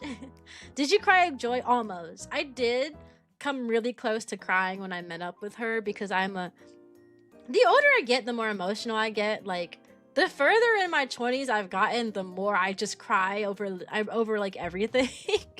So yeah, I did get emotional. I almost cried. Almost. I was like biting my tongue to prevent myself from crying. Because if you didn't know, biting your tongue does help with preventing yourself from crying. So I was like biting my tongue. Not too hard though. You don't want to hurt yourself. But anyways, Panda, I'm so proud of you. You're getting back into streaming, and I think you're doing a really good job. I was at your stream like last week, and I thought you were doing a great job. And I thought it was really fun watching you speedrun through that old SpongeBob game, dude. I haven't seen that game in ages, and you're over there speedrunning it like a champ. It's so cool. You're so cool. Alright, so for ELA, they learn, we read stuff to them, and they learn how to copy stuff until they can write their own things. Skills is a separate time period, separate schedule, right? So we have ELA, or English, or language arts, whatever you want to call it, where we read stuff to them, and they answer questions based on what was read, and they apply their learning based on what was read. But we also have skills, which is a separate time where they learn letters and sight words. All they do during that time is practice. They learn one letter of the week and one sight word every week. So for example, the first letter we learn is the letter M. So all week long, we will practice the letter M. They'll practice writing it. They'll practice saying M says M says the M says the M says every letter makes a sound. The M says They'll sing their songs, and then they'll learn one sight word. The first word they learn is the, and the second one is and. So they'll learn the that week, and we'll do a lot of fun activities. Like first they'll draw the letter M in the sand, and then they'll make something that starts with the letter M. So like usually like a cutout, like a mouse in the shape of the letter M. You know, M's from mouse. You could even do macaroni if you want to. You can get really creative during this time. I love skills because of how creative you can get. Like you can buy macaroni and let them like glue macaroni on the letter M, because M is from macaroni. Anything. It's really fun. And so every week you learn a new letter, and you learn a word until they eventually know all 26 letters. Then we move on to digraphs. Digraphs are two letters that make one sound. So think SH says shh, or TH says, excuse me, sorry I burped. TH says, you know? So think digraphs. They learn digraphs after that. New phone, who this? Hey! I'm talking about what they learn about in kindergarten. So yeah, every week they learn a new letter of the alphabet, which means it is a slow burner. So like when we do testing in the middle of the year, for example, since we've only covered half the letters, a lot of the kids don't really perform well on the middle of the year test. But by the end, once we've learned all the letters and practice them a ton, they will be fine. We start off only learning one word of a week, but eventually it turns into 2 words, you know, because there's a lot of sight words out there. You're a teacher? I'm a kindergarten teacher. Yeah. But yeah, skills is my favorite time. It is the lesson I'm the most confident in. It is the lesson it's the lessons I get the most compliments in. Whenever I have the option to choose when to be observed, I always pick during skills time, because it is my most confident subject and I love teaching it. It is the only thing I can 100% say I do a good job at, and it's teaching the letter of the week. It's teaching letters and how to read and sentence structures and all that stuff. One thing I value in my class that other teachers don't do, because it's not part of the curriculum, is handwriting practice. In my class, when we have downtime, I will literally give them handwriting practice papers. And I will make a bunch of extra copies, and if they make really messy handwriting, I will give them a new paper and tell them to try it again. One thing that I don't play about is handwriting. It's not, like I said, it's not like part of the curriculum to teach handwriting. Like you just gotta teach them how to read and write. You don't have to teach them how to write good. And it's not even part of the curriculum to teach them how to write good either. You just have to teach them how to write. But I don't play about handwriting, so. We do a lot of handwriting papers anytime we have free time. Like, think when they're coming in the morning, practice that handwriting. Oh, you finished your work early? Practice that handwriting type of thing, you know. That's what we tend to do. Or we have an extra day. We have flex days. So, like, days where if you're behind on, like, teaching something, you can catch up. But if you're already caught up, then you can just do whatever you want that day. I spend those days on handwriting as well. I'm like, all right, well, I have no lesson to teach today. We're gonna do handwriting. I like to do journals with them as well, handwriting journals. So they have to, in the beginning of the year, it's trace the sentence and then draw the picture to go with it. I will start it early because last year I started in the middle of the year. And then by the middle and the end, they should be able to write their own sentence. But I started late. So in the middle of the year, we started tracing and then drawing the picture. We're going to start early this year. We're going to start early. I wish I had a teacher like you. I didn't know how to make my own signature until I was 19. Well, we don't teach cursive anymore, so technically they don't know how to... I don't even know how to write cursive. I got married in December, and I don't know how to write my last name in cursive, so I don't really know how to sign my name anymore. Because I don't know. I learned how... The only thing we've ever taught was how to write our own name. We were taught how to write our own name in cursive, that was it. So when my name changed because I got married, yeah, I have no idea how to write my last name now. Where are your glasses? I took them off today. Sometimes I'd be like, man, them glasses are ugly. And other times I'm like, man, I really like glasses. I do that all the time. IRL as well. I'll look in the mirror and I'm like, man, why do I even wear glasses? And other times I should wear contacts. And other times I'm like, man, I love my glasses. So do you let children watch videos or shows? We watch a lot of videos because it is modern day, right? We have a big Promethean board in the classroom. So yes, I do watch a lot of videos. When it comes to shows, sometimes. We'll usually watch like Bluey during special events. So think like the holiday party before winter break, or yeah, like the holiday party before winter break. Sometimes if we had a long day, at the end of the day while we're waiting for the bus, I'll put on Bluey. Usually I put on something educational like Alpha Blocks, or even Word Girl can be a good one. Alpha Blocks, kids love that. Number Blocks, Word Girl. I'll put on some educational videos like Jack Hartman does a lot of songs and stuff, but occasionally I'll be like, you know, we have a long day, let's just watch some slime. I will watch slime videos, people messing with slime at the end of the day sometimes. And other times we'll watch like Bluey or something. It really depends. Word World. It was Word Girl. I don't know about Word World though. I don't know what that is. Yeah, they took that out when I was in kindergarten. Public education has failed us. Yeah, it has. I need to rework my signature. I kind of just do wavy squiggles these days. My dad's signature is like unreadable, so it's okay.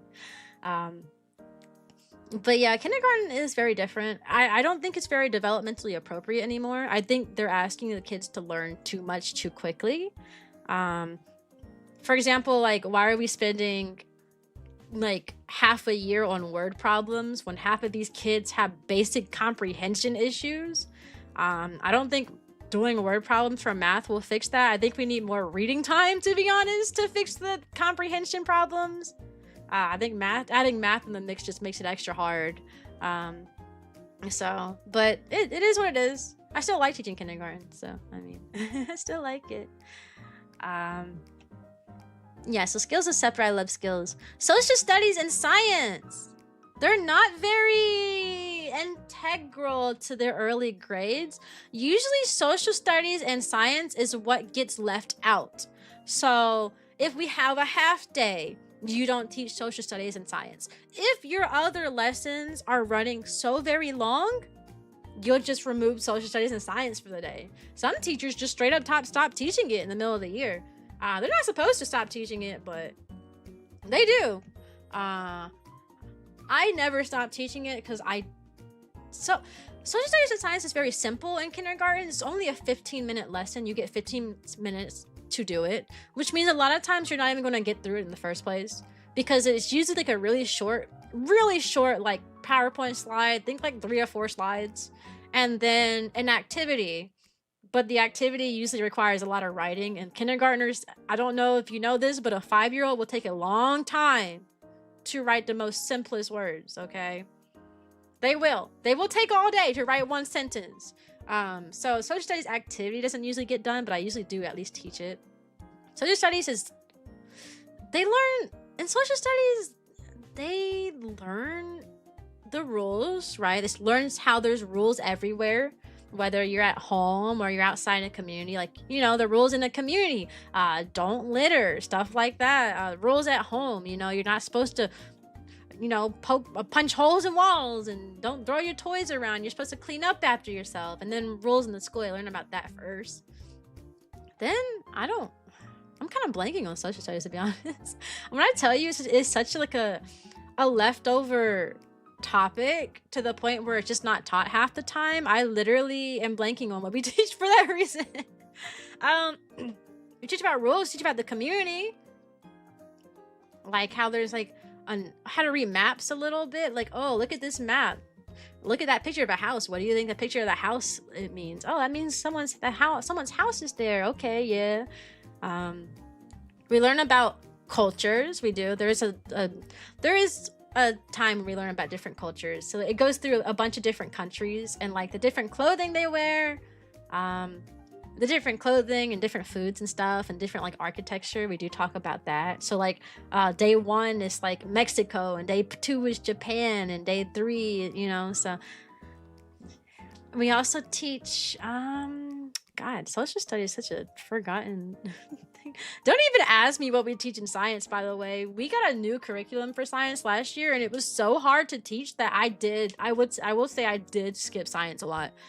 Because science, they changed the curriculum, and the science curriculum they gave us required a lot of materials that we just did not have. Also, hey Chris, I hope you have fun at your summer class. It was a lot of materials that we straight up just did not have. Like, science was like, do this experiment, do that experiment. It's supposed to be more hands-on and engaging for the kids, which is good in theory, but if you're not going to give us the materials to go with said lesson, I'm not teaching it. So a lot of the science lessons just straight up did not get taught last year because it kept calling for things I did not have. And I'm not going to go run to the store every single time the science lesson called for something weird that I just did not own. So yeah, science, I don't know what we to learn in science. I literally did not teach it much because I couldn't. What am I going to teach them? Oh, you need this and that. Well, I ain't got that. Sorry. Like, I think I would like briefly talk about it, but we wouldn't do the activities.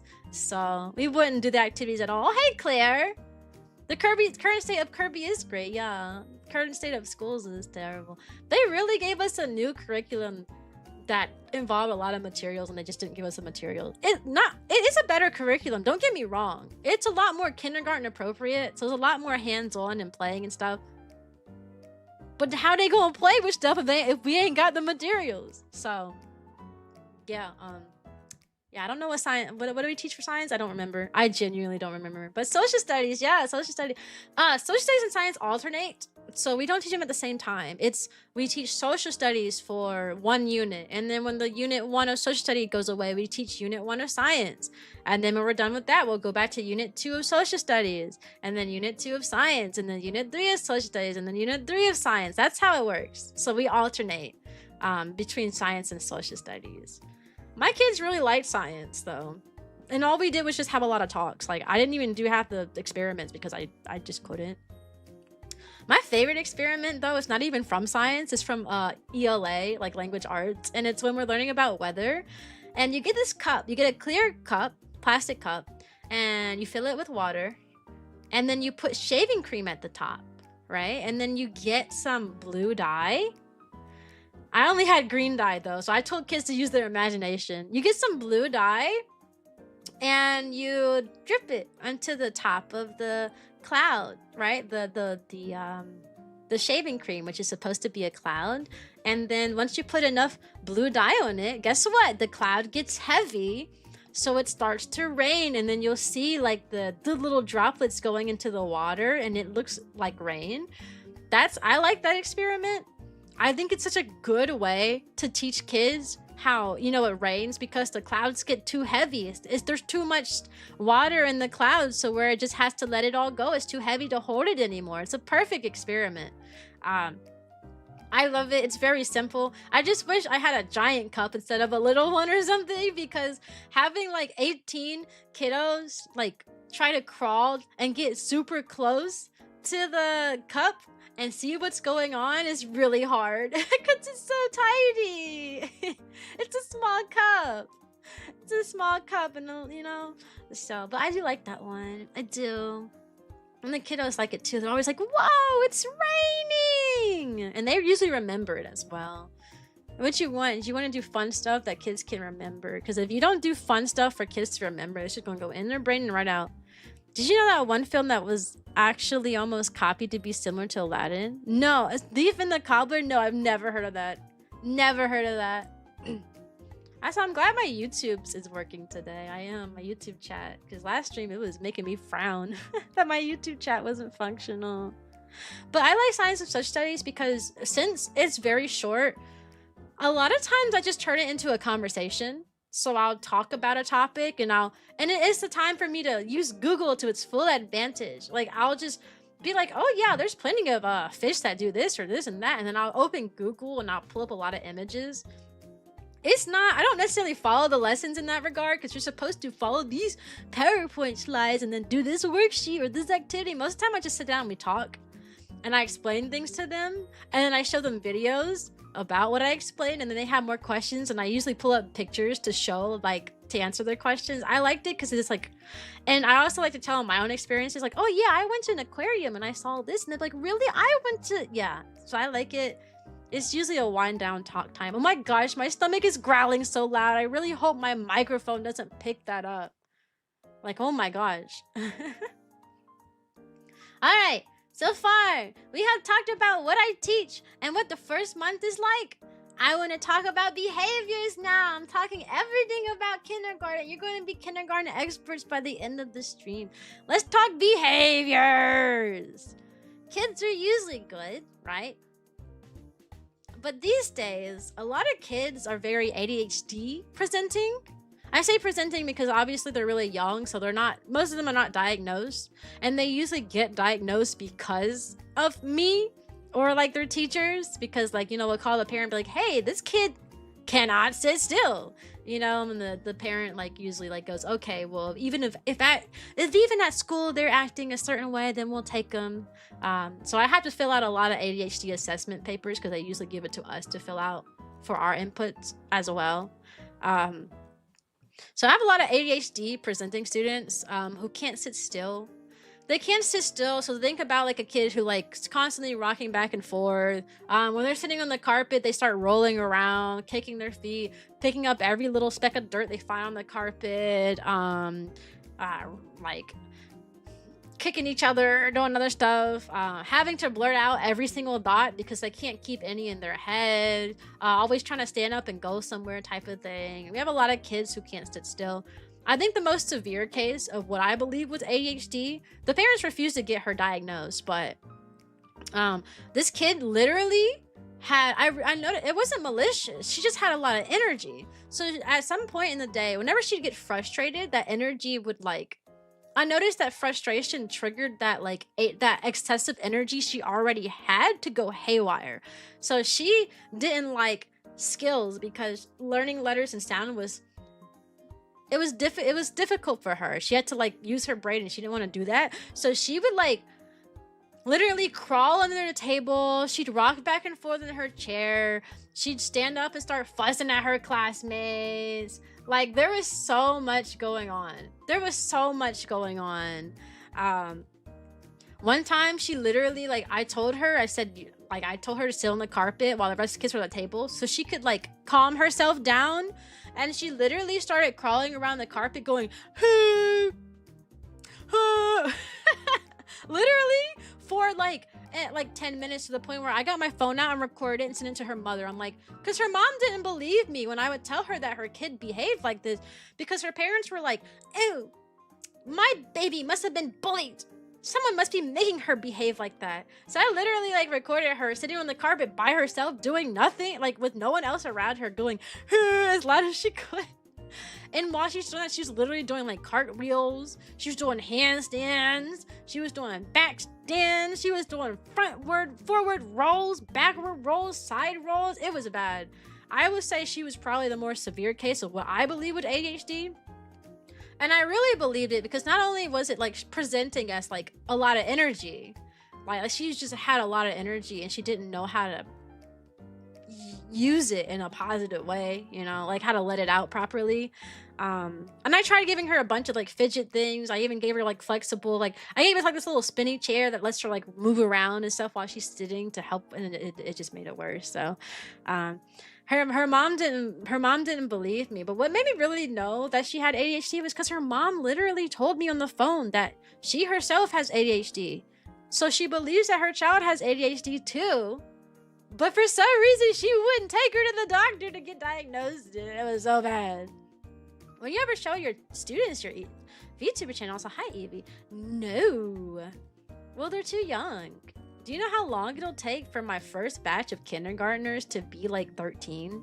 Like, this will be my 4th year of teaching, which means I'm no longer a beginner teacher, by the way, which means I get less observations. Jesus, I'm so grateful for that, because those observations were terrifying. Now I get like abbreviated observations, so I don't get 3. I think I get like 1 or 2, and they're like short. They show up for like 20 minutes instead of like an hour, and they look for one thing and one thing only. Do you know what you're teaching? And then that's it. So we're good. But it's a lot. It's so much. My oldest set of kids, since my 4th year, they're going to be in 3rd grade now, I believe. So what? That's like 3rd grade. It's like 8 or 9 years old, I'd say. Maybe 9. Probably 9 years old. Yeah, it's going to be quite a while before they're 13. So no, I'm okay. No, I'm okay. I don't need to. There has been times where I have thought about using my model to teach the kids, though. Like, oh, here's a message from my friend Cyan type of thing, and then I'll play a video from Cyan cheering them on, you know, like being like, oh, you guys are the bestest. But I have thought about that. I have thought about it multiple times. The idea of using my online persona in the classroom as like little video messages for my kiddos. I have thought about it. I just don't know the best way to implement something like that, and that also can be risky because, again, some kids have access to the internet unrestricted when they really shouldn't, and that would make a risk of them showing up to my streams if they're allowed to just look up whatever whenever they want to look it up type of thing. So it's a slippery slope. My stomach is growling so loud. I'm hungry, but I'll be okay. Using your VTuber persona sounds a little scary. Yeah, it's a fun concept, but it is a little risky. Maybe I'd use a different VTuber persona. For example, my 3D model is a customizable model. Maybe I could customize a different character and then use that. That'd probably be a much better way to go about that than using my like actual like Cyan stuff, because that's a little risky. That's a little risky. That's a little risky. So anyways, there's going to be an ad break in 30 seconds. During that time, I'm going to put on the be right back screen, and we'll return. We're going to talk more about behaviors and stuff I see in the classroom. And then we're going to go to the wish list, because I pretty much have talked about everything you need to know about starting kindergarten, all right? So you guys will be very prepared to start kindergarten when August comes, when the middle of August comes around, okay? And I'll also add the extra funds we got from the most recent, from Sarah, actually, from the most recent thing that you bought. So, be right back, guys! Be right back! See you in 3 minutes, 3 minutos! Be right back!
fun. Oh, that was really loud. I accidentally peaked the microphone. Sorry. Updated the fun starting to be right back screen, by the way.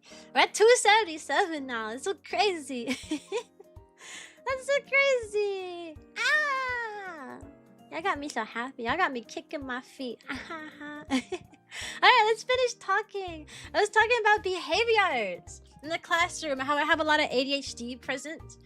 Typically in a classroom, you have at least one special needs student. It can be anything from a learning disability to autism or speech, students with speech issues. My first year, I had a lot of special needs students. Some documented, some weren't, but they were obviously special needs. One had a learning disability, a severe learning disability. He's the one who put a paperclip in an outlet. I found out that was like 1 month in. This was before I realized like what his deal was. Yeah, he had a severe learning disability. So I always wondered what was in that kid's head, because he was a case where you would talk about one thing and he would tell you about something different. So for example, I'll say, man, it's a sunny day outside. And he would reply with, the snowmans, I want to build the snowmans. Can we go to the snowmans to have the snowball with the snowmans? And I'd be like, what? Or I'd be like, wow, get in line. You guys did a great job getting in line. And he'd be like, my baby brother dog has a dog. He's at the dog and I like the dog. And then you could ask him like a question directly too, and he'd give you very similar answers. So he had a severe learning disability. I always wonder what he had like going on in his head, seeing how he like did not comprehend me at all. First I thought it was a language thing because he spoke English and Spanish, and I was like, maybe he doesn't like understand English as well. But they tested him in Spanish to see, and no, it was the same in Spanish as well. So yeah, he had that. My first year I had a kid with learning disability. I had an autistic kid. He was I would say moderately autistic. In the beginning of the year, he was really smart, right? Most autistic kids are really smart, right? And he came in talking to his hands. He would like make puppets with his hand, and he would go and make noise and talk to them all day long. He had to sit at a table all by himself all year.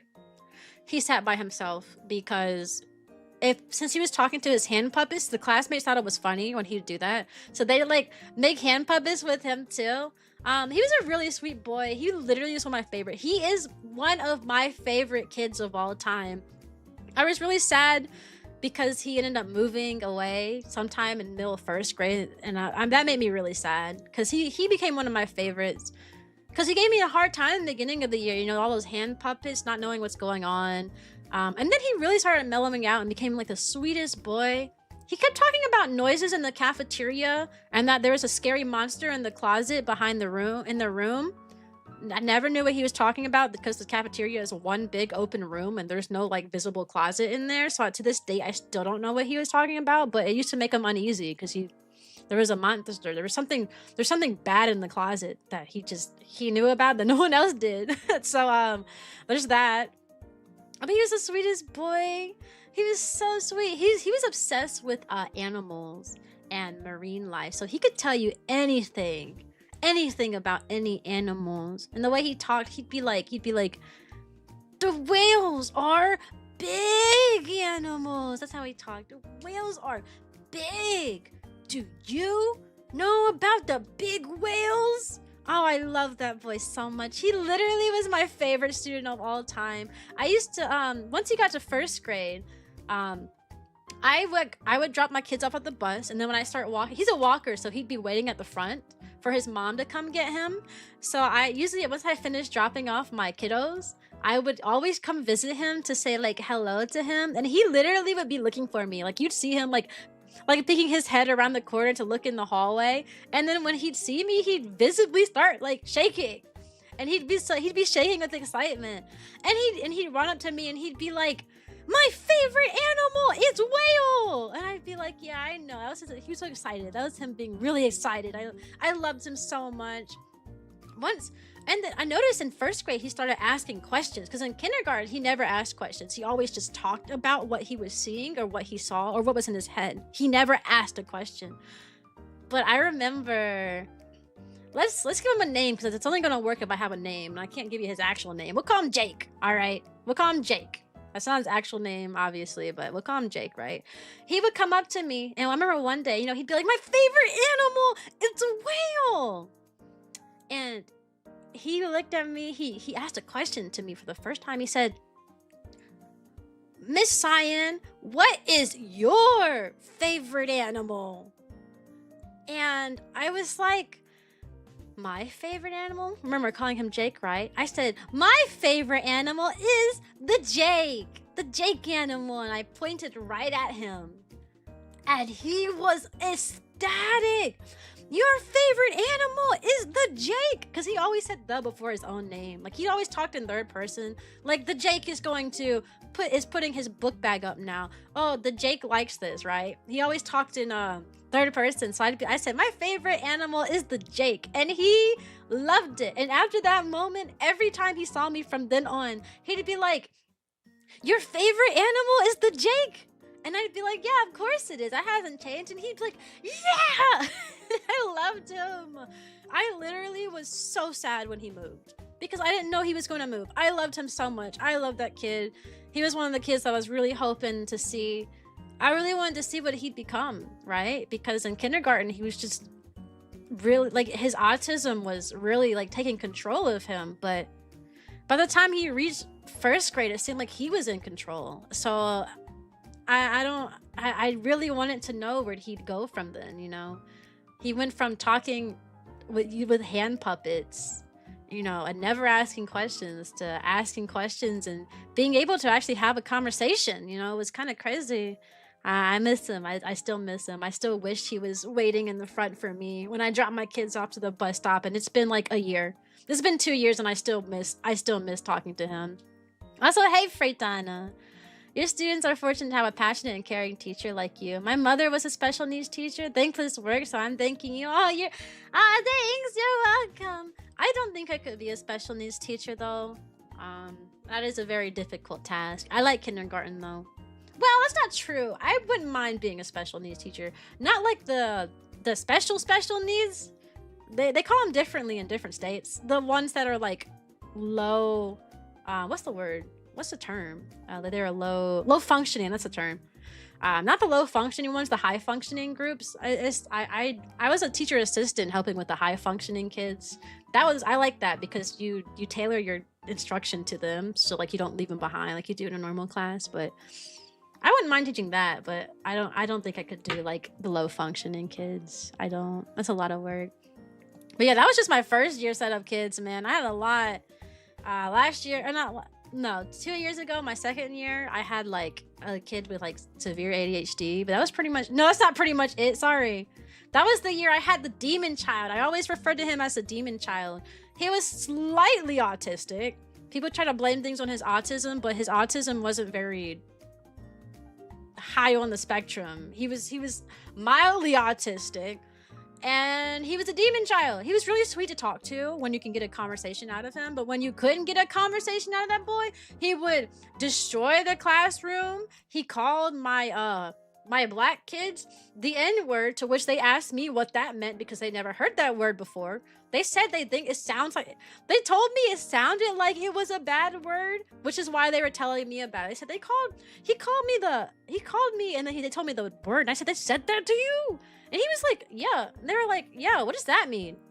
And I was like, oh, don't worry about it. Don't worry. I'll take care of it. Like, he called my black kids the N-word. He always called me and anybody around him B, like the B word, babies. I don't really curse on stream, but B babies, we'll say that. He would curse me out. During recess, he would throw rocks at people and kick dirt at people. He would have meltdowns. He slapped my glasses off my face one time because he went to go pick up a chair to throw it, and I grabbed the chair before he could throw it, and that made him mad, so he slapped me and my glasses went flying. He used to bite and scratch people. He wouldn't bite and scratch me though. He would bite and scratch the other teachers. He knew not to mess with me though. Cause I don't listen. I I I I made his life miserable. Whenever he would hit me, he was not allowed to do anything for the rest of the day, and it would make him more mad, and I did not care. I think a lot of times when you have behavior problems like that, a lot of people try to avoid behavioral triggers with them, which means they end up pandering to that kid. So they're like, well, we don't want him to destroy the classroom, so we're gonna give him everything they ask for. Yeah, that didn't work with me. I didn't do that. So I let him destroy the classroom. Oh, go ahead. I'd evacuate my kids and I let him destroy it, and I sit there and watch. I'd be like, that doesn't change the outcome. You're still going to not be able to color. You're still not allowed to play with the blocks like the rest of the kid. You know what I mean? Yeah. So he didn't really mess with me like that. He slapped me one time. But after that, I realized he was afraid to put his hands on me for that reason, because it didn't matter what he did, whether his behavior improved or not. If he hit me one time, the entire day would be miserable. He wouldn't be allowed to do anything. I want to do no. Hey, Owen. I'm okay. I'm in a good mood today, actually. I'm good. So yeah, I call him the demon child. I made a short about it. More recently, I made it a month ago. He's the one who beat up the counselor. So I made a short about it a month ago. It's a short, so I had to abbreviate a lot of things. I didn't go into too much detail, but he literally beat her up. Like, he kicked her. First of all, he pulled her earring out. He pulled the earring out of her ear, right? So her ear started bleeding, right? He straight up just ripped it out her ear and then threw it on the floor. She bends over to go pick up the earring that he just threw on the floor while she's trying to, contain her ear bleed. And he kicks her in the face. He literally kicked her in the face and then kicked her in the stomach. He was literally beating her up. And it was a terrible moment for the counselor, but it was a good moment for the rest of us. See, we had been trying to get that kid into a behavior school because he was wildly aggressive and did not belong in a normal school. Not yet, at least, But the district kept making us go jump through hoops to get him the help he needed. So, we would be like, hey, we need him to go to a behavior school because he's destroying classroom. Like, he destroyed the special needs classroom every day because he got pulled out into that class for 3 hours every day. So he was with me for 3 hours and he was with them for 3 hours. And he would destroy their room every day. He destroyed my room. Sometimes he destroyed their room daily. All right, this was a daily occurrence in his room. It got so bad that he had to have a one-on-one person with him so that they could restrain him in the event that he started being aggressive. Like, he had to have someone following him around whose job it is. Their job was to, keep them calm so that they don't have to restrain, right? But, it ended up doing the job of just restraining the kid. Like, literally. It was really bad. He beat up the counselor. It was a bad day for the counselor, but it was good for us because we had been trying to get her to get to this new school. And the district kept saying, oh, you need to try this. Oh, you need to try this. You need to try this. Oh, well, have you tried having him sit in the front of the class? This kid that's beating up everybody and distracting everyone. Have you tried having him sit at the front of the class? Have you tried giving him stickers as a reward? Have you tried? They kept just giving us more and more things that we had to keep trying, right? Even though the stuff we've already done, but they were like, no, well, you didn't give him stickers for 6 to 8 weeks. So try giving him stickers for 6 to 8 weeks. And then we do that, document it, and be like, okay, he didn't respond. Well, okay, so for the next 6 weeks, we're going to try having him sit in the front of the class. Oh, for the next 6 weeks, we're going to have him sitting in the back of the class. Maybe he's by himself. That's what we kept doing. So when he beat up the counselor, it was the day that the district... Sorry. I breathed in my spit. Anyways... It was the day that the people from the district actually came down to observe him. So they watched it. They saw it happen. That's how we got him to a behavior school, because they literally witnessed it. And they recorded it happen too. They witnessed a counselor get beat up and they recorded it. They recorded it so that they had undeniable proof to get this kid to another school. Is that not insane? You have to record a child beating up somebody before it's okay to get them to the school they need to be in. They literally had to record him getting beat up for it to finally go through. That's crazy. Would you happen to know how long I need to wait before I can do another throne thingy, or would I need to contact my bank for that? I'm getting error / decline. I have no idea. You probably need, if you paid for something on Throne, your bank might have just flagged it. Like your bank probably thinks it's like a crazy thing. Like sometimes banks will flag purchases as suspicious if it's been a website that you're not normally on. So you'd probably have to open like your bank app if you have one, or like call your bank. That's probably what's happening, because Throne does not restrict you from purchases unless the thing that you're trying to buy might be out of business. I might be out of stock overnight, because that happens sometimes. I don't know, but I appreciate you trying. It's either your bank or the item you're trying to buy, so I don't know. My first time live when Twitch is calling for me. Okay, have fun! Have fun, Panda! Did anyone in the front office ever actually work in the classroom before? Front offices are a little bit different.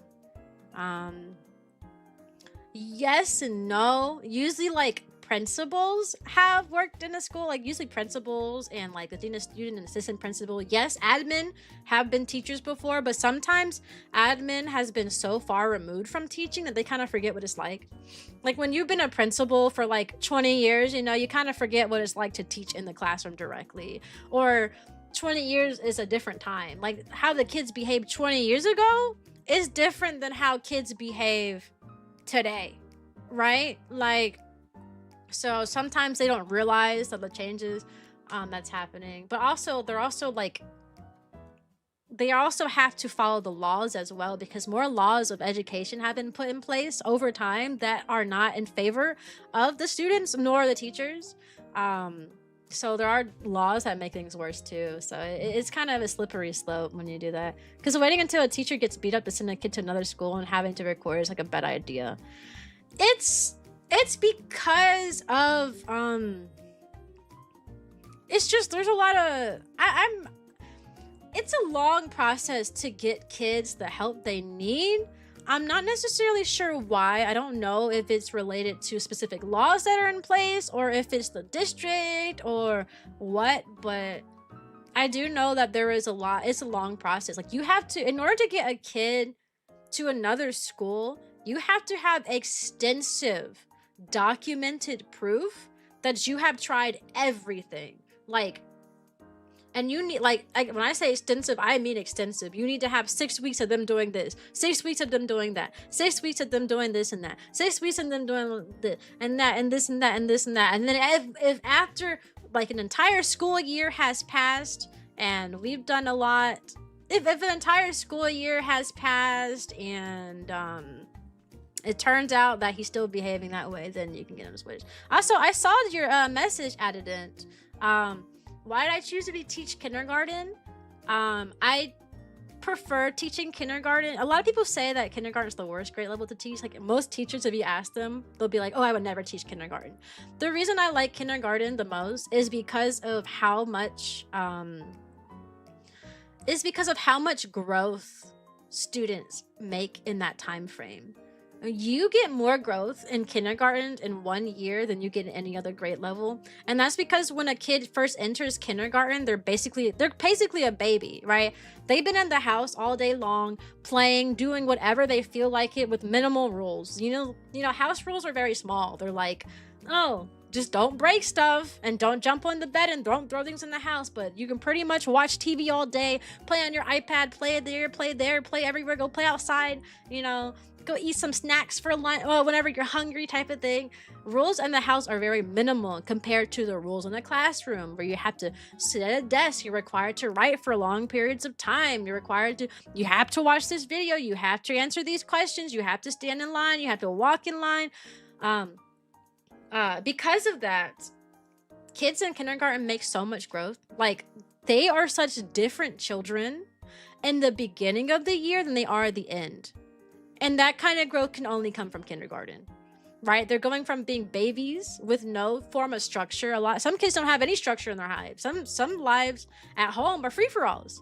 So you go from having these kids with little to no structure in their life to suddenly having this authoritative figure, which is me, the teacher, who is teaching them these different things. We're teaching them how to behave as a human being. That's a big part of kindergarten. Social emotional, how to talk to people, how to behave when you're, you know, how to talk to people, how to behave the right way, how to do what you're supposed to be doing. We teach them independence, how to do things on your own without having to constantly, you know, ask, can I do this, can I do this, can I do this? So usually by the end of the years, you get a bunch of crybabies. You get a, I want to do this. No, I want to go over there. What? I want to play with the blocks. Why won't you let me play with the blocks? He took it from me. He started it. And then by the end of the year, you got scared, Panda? No. Go ahead, Panda. You got it. And then by the end of the year, they're like little ladies and gentlemen. Like, for example, one of my kids this past year, beginning of the year, he cried every single day for a month. Every day. I want my mom. He said it in Spanish, by the way. I want my mom. Is the day almost over? Is it time to go home? He said the same 3 lines in Spanish every single day. Every day. Crying, sobbing. And by the end of the year, he was like one of the more independent kids I had. Like, always helping others, always like taking charge and doing what he was supposed to do. Like, he was so sweet, you know what I mean? That doesn't happen in any other grades, because once they're in 1st grade, they're going from being a student to being a student, you know. In kindergarten, they're going from being like a baby who gets to do whatever they feel like it at the house to being a student. And I like that. That's why I like kindergarten. I wouldn't do any other. Well, I would teach 1st grade. If I had the option to, I would teach 1st grade, because they changed so much in kindergarten. The first like month or 2 is absolutely terrible. And you are in charge of laying down the foundation for everything.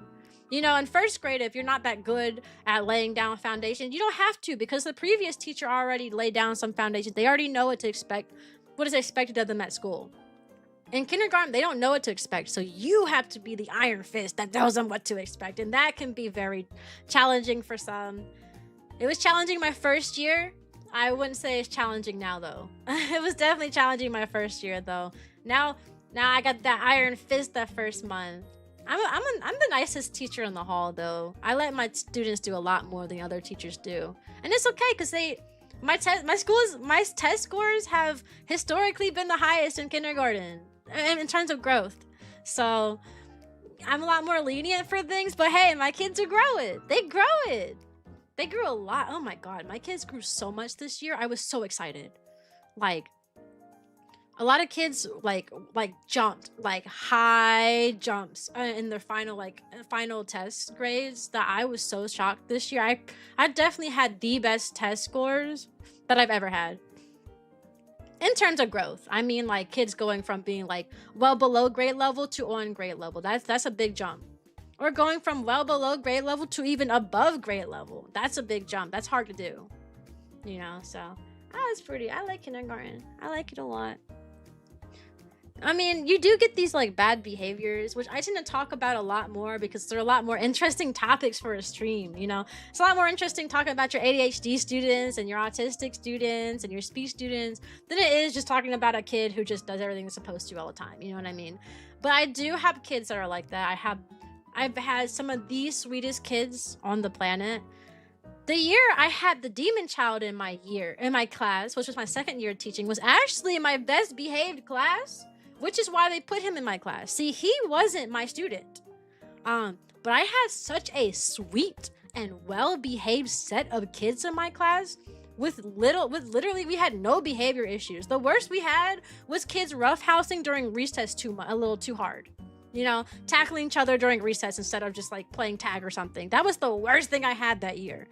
My kids were so well-behaved and so smart and so much and growing so well that they decided to put Demon Child in my class because our behaviors were so minimal.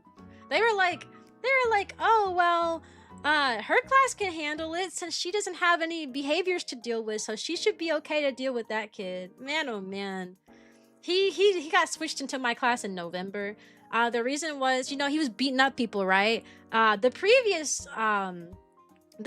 teacher that he was the teacher of, his previous teacher, the other kindergarten teacher, she was pregnant at the time, and because he was so dangerous, destroying the classroom, you know, attacking people and stuff, they moved him out of that classroom because she was fearful of her, like, baby. Like, she was very fearful that he would get angry and punch her in the stomach.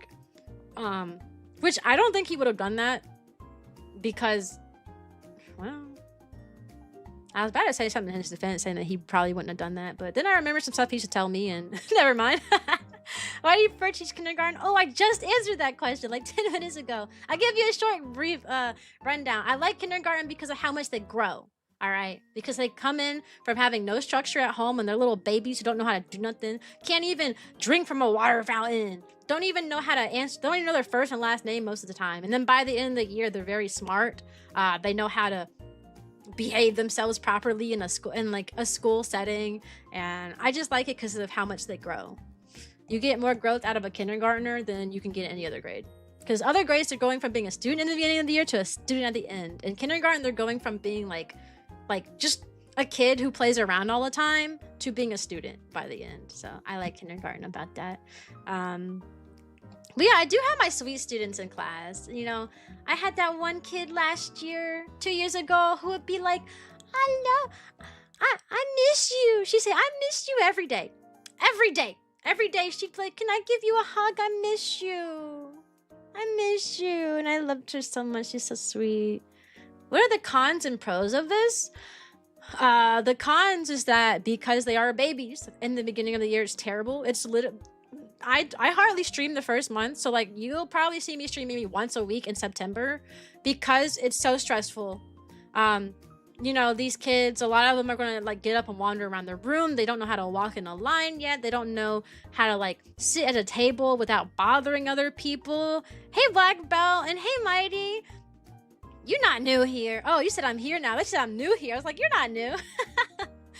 Yeah, the cons are like in the beginning of the year, it's very like, since they are coming in as practically babies, like a lot of the kids have meltdowns because they have meltdowns with their mom and their dad, and they think that I want to play with the blocks right now is going to make me let them play with the blocks, and then they'll lay on the floor and they'll like fall out on the floor. You're not new here either, Red. They'll make them fall out on the floor, and they'll think that's how they get their way. Basically, kindergartners coming in are 100% a product of their parents.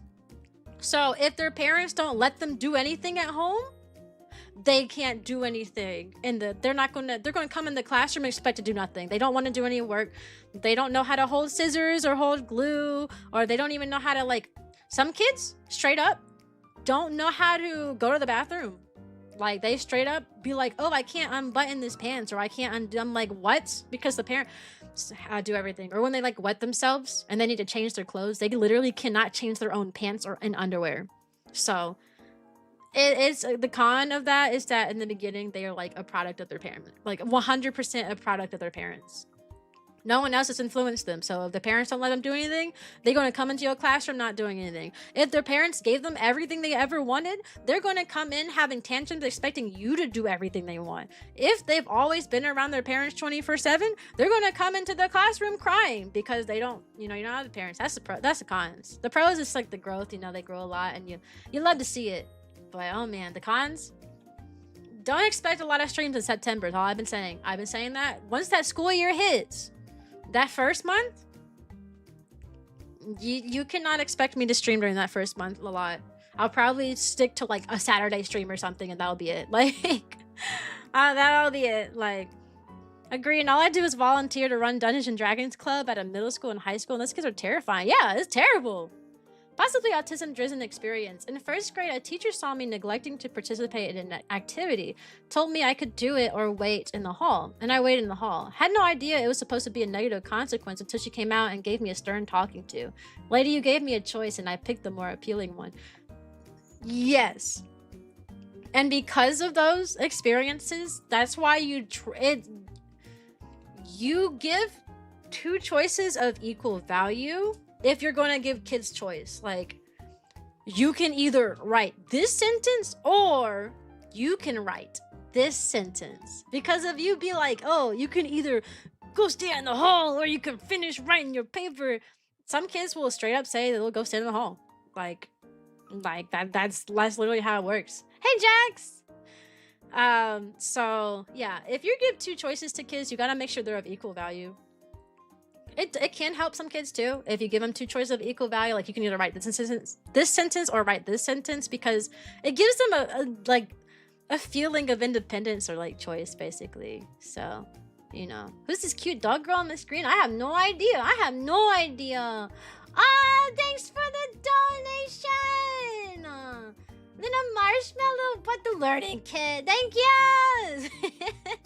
I appreciate it. Thank you. Good, that'll make my life a lot easier during small group time, trust me. Me trying to figure out what to do during small groups. Small groups is a time that's embedded in the curriculum. So you get 45 minutes for small groups, meaning you have to come up with activities that kids do on their own, and you have to come up with your own lesson at the table. The small group time is really the only time that you're allowed to ad-lib and teach whatever you want to teach. But usually you want to teach like an add-on to the lesson. So like if you're teaching kids about a letter M, your small group is probably going to be about the letter M, you know? And you have to differentiate it. So like the higher kids, they'll be writing words with the letter M, whereas the lower kids might just be tracing the letter M and just writing it. So having a lot of small group stuff is really important, because that is a free-for-all time, and you as the teacher have to pick what to do, which is a lot harder than just being told what to teach, you know what I mean? What made you decide you want to be a VTuber teacher? Well, I was a VTuber before I was a teacher. When I was first a VTuber, when I became a VTuber, I was a college student. I've been streaming since 2021. Yeah, I know, Cyan, your channel's so small. I can't believe you've been streaming for so long and you're not partnered in a million trillion gazillion. Yeah, I've been streaming for 5 years. I only really started taking streaming seriously last year. So you can say that I was streaming it as a hobby, like a side thing. Just doing whatever I feel like here and there. Streaming randomly, no schedule. I stream what I feel like when I feel like it. I'm not making any other content other than streaming for 4 years. Last year I logged in, all right? Last year I logged in. That's when my channel started growing. I logged in last year. I'm still logged in. So I have more of a schedule now. I have more of a focus. But yeah, when I first started streaming, it was in 2021. I was still a college student back then. I started streaming with the big COVID boom, like everyone else did. You know, everyone was at home from COVID, and I was too. And Kotaru had introduced me to Hololive English. Kotaru is my husband. We were best friends at the time. I wasn't married to him then. He introduced me to Hololive English. We watched them debut because he had been watching Hololive clips and stuff because he liked Hololive, but he didn't speak Japanese. So when they debuted an English wave, he was like, "Oh my gosh, Cyan, did you hear the debuting?" And I was like, "What's a VTuber?" He was like, "What's a VTuber?" So yeah, so then he had me watch the streams, and I would watch them, and I was like, "Man, I really want to do that." I was like, they look like they're having so much fun. They look like they're having so much fun up there talking to each other and just playing their games and having a good time. So I started doing research, and I found out how to make a model for free using Vroid. But then my laptop was crappy, so I was a PNG tuber, and I used to play Apex, and it was a whole thing. But not to get too in depth with that, because I feel like I talk about like that a lot on the stream. But it was a long time ago. Yeah. I first, when I was in college, I was marching band themed, because I was in the marching band at college. And then once I became a teacher and I wasn't in the band for a long time, I switched branding. I went from marching band dog to teacher dog. If someday I stop being a teacher, I will probably rebrand again and become an unemployed dog. I don't know. If I ever stop being a teacher, then I might rebrand again, because I tend to like to rebrand to what I'm doing. I'm gonna rebrand as like a retail worker or something, you know what I mean? So I'm also plan to be a teacher for college. Ooh, I specialize in art. That's fun. Equal value is better teaching, and true, I'd be one of them hall kids since pre-K attempted charter school was crazy. Oh, okay. I learned about VTubers at the end of 2021 since my friends would reference Hololive, and I and I knew to become a VTuber. Currently in the PNG tuber phase. Yeah, that's valid. I didn't know what they were. I had never heard of them before. But then I saw it and I was like, that's the coolest thing ever. Because when I was younger, I used to make OCs. I talked about this in a short a while ago too. I was very interested in the furry community for a while. And the whole reason I was interested in the furry community was just for the sole reason that furries were like, what's the word? Furries had made their own OCs and they made them come to life. They would make their own fursuits and they would become that character. I always thought that was the coolest thing ever. So before I knew about VTubers, I wouldn't say I went through like a furry phase. I wouldn't necessarily say I am a furry, but there was a time where I was infatuated by that concept because I was like, I would love to do that. You make your own character and then you become said character. So then when I discovered VTubers, I was like, wait, this is it. This is what I wanted. This is what I wanted, you know? So, yeah. That's what I wanted. That's literally what I wanted. So, as soon as I discovered VTubers and that is possible to be an anime girl on the internet, I kind of completely dropped the whole furry thing and then just went straight to, I kind of dropped the furry thing and went straight to being a VTuber. So yeah. See the appeal. Funny enough, never heard of furries until last year. Interesting. Yeah, I heard of furries first, you know. Probably could, but I have people I enjoy seeing, so I'm good. Yeah, I would say the only downside about becoming a VTuber is that it takes the magic away. I stopped watching VTubers once I became a VTuber because now when I watch other streamers, I just kind of imagine the behind the scenes of like what's going on. Like I just imagine like the exaggerated facial expressions they're doing behind the screen, how long it takes for them to set up, you know, them like once you become a VTuber, I feel like it just killed the magic for me. So I just kind of stopped watching. I did. Now I like only really necessarily like watch my friends, and even then I only watch them every blue moon. Like most of the time I just don't watch VTubers anymore. I'm just doing online school because I did something and my parents think it would be the best. And that's valid though. Online schooling, in-person schooling, as long as you get your schooling in, you know. I'm a teacher. I am a big advocate for schooling. I'm a little nervous for this upcoming school year though, because every single class is going to be different, right? So you never know what you're going to get. You know, one of my classes really loves social studies, whereas welcome to Puppy Academy, Solway. One class really loves social studies, but my last year's class could not be bothered. They hated it. Meanwhile, the year before that, they were like so into it. One class had a lot of boys who loved to roughhouse. That was my second year class. They used to like literally attack each other all day long, tackle each other, roughhouse so intensely all the time. You know, so I had to constantly sit the kids out. Parents were constantly reaching out to me because their kids were coming home injured because during recess, they were just play too rough. So I had one year, just had a ton of boys. That was a year I had more boys than girls though, and it showed. You know, you talk about like genders not being like different. You know, there's a big movement about gender and whatnot. But when kids are little, I feel like gender plays a huge like part of their personality when they're like little kids. When the kids get older, they start to come into their own selves and they start to act a little different. But I noticed like almost all the boys are roughhousing. It's always the boys. I'd rather have a whole class of girls than a whole class of boys, because in kindergarten age, boys do not keep their hands to themselves. They learn better when they get older, but right now when they're 5 years old, they're constantly tackling each other, dragging each other across the floor. They're more likely to do things that will hurt somebody without realizing it. So, like poking a pencil on their face and then accidentally stabbing them and going, whoops, my bad, I didn't mean to stab you. They're more likely to do things that harm others on accident because they're playing. That's how they play. They play rough. Meanwhile, the girls are usually the talkers. Right? The girls are usually the talkers, and they're usually the ones that have like the drama about she said this about me. Oh, that made me feel mad because she said this. Why did she say that? Why did she like when I tell you like the gender differences is very present in kindergarten, it is extremely present. It's not until later when kids start to really understand who they are that they stop conforming to their very specific genders. But in kindergarten, holy moly, I'd rather have a class of girls than a class of boys.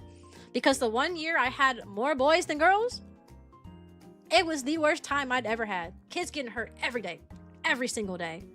This past year, I had an equal balance of girls and boys, literally the same number. Like I had like 9 boys and 9 girls. That was better.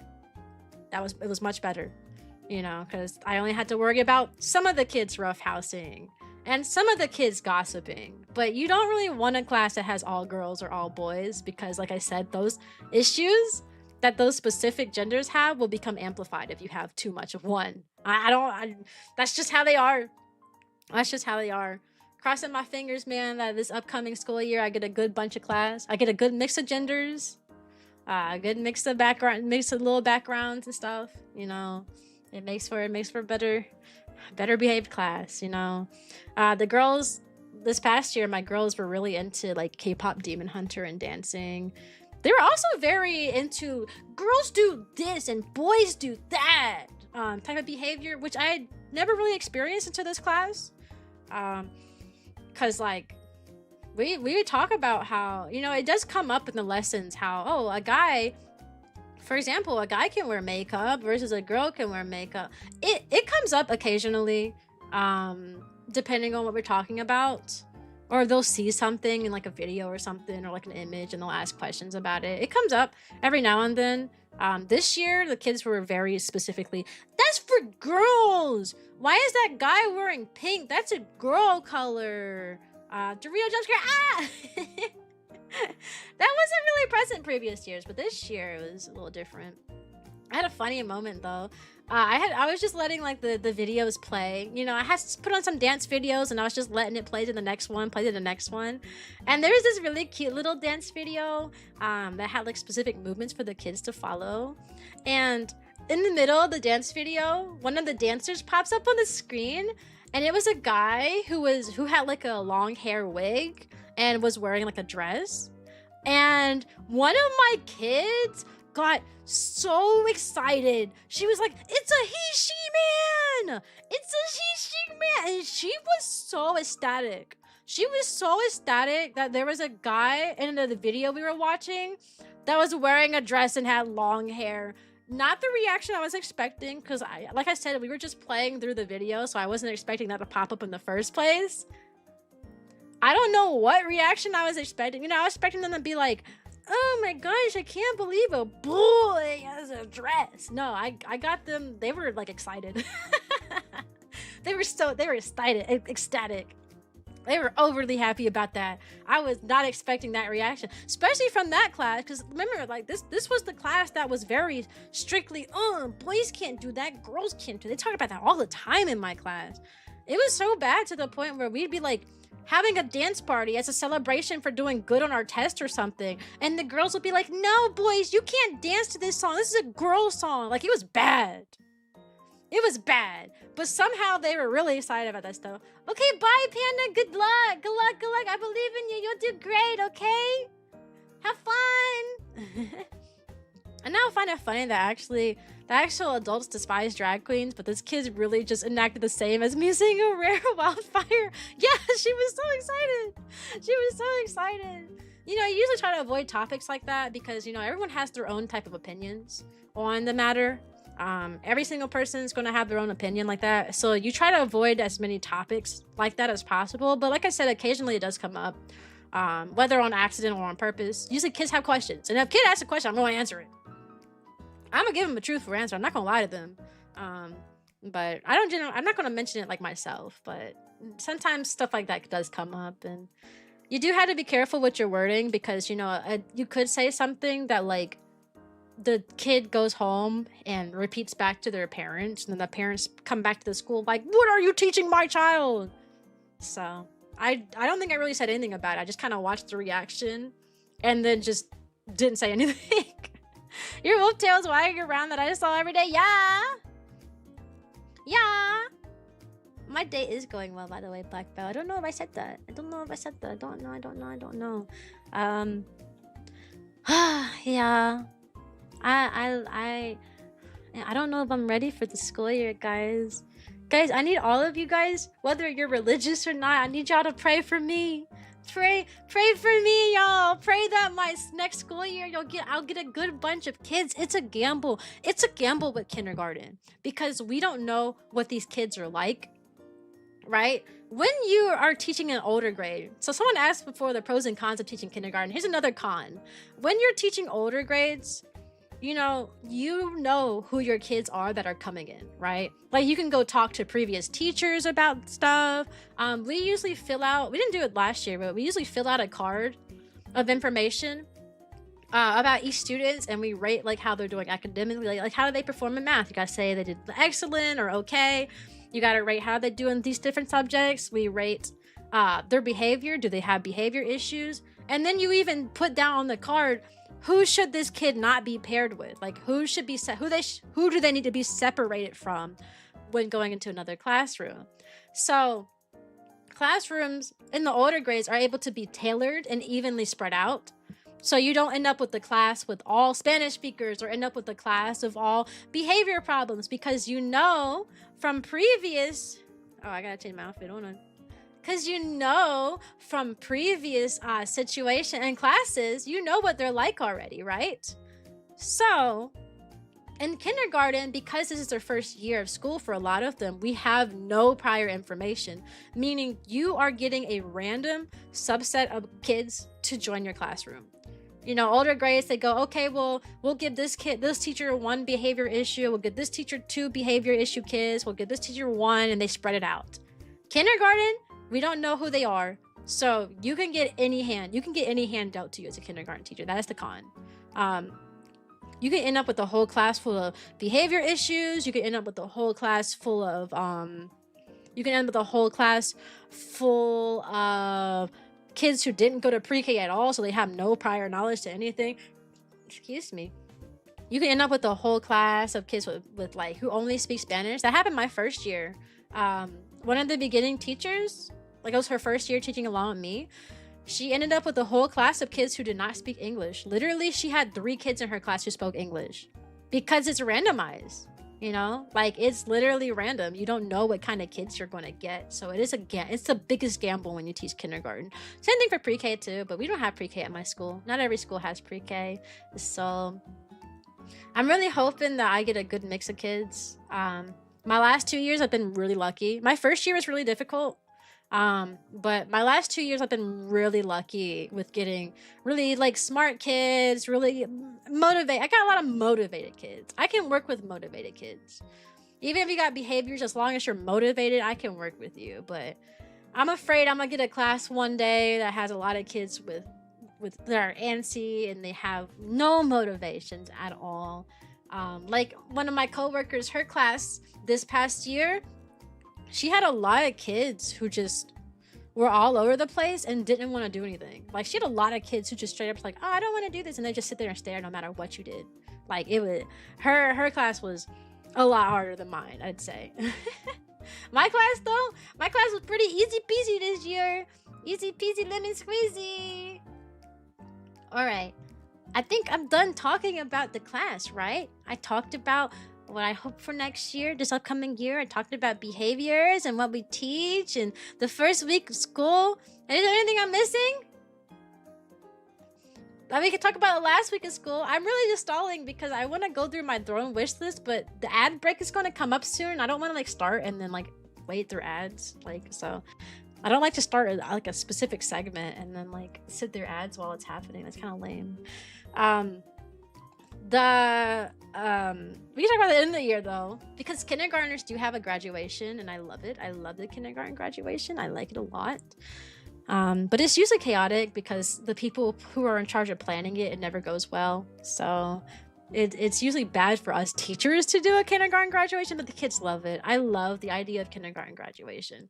Some people are very against it though, surprisingly, because they're like, oh, well, they're not graduating from anything. They just did 1 year of school. So there are like parents and teachers that are just like adamantly against it because what are they graduating from? And I'm like, dude, they had so much growth in 1 year. I feel like they deserve to have a big celebration from the first year of kindergarten than let's say like a first year in first grade, you know?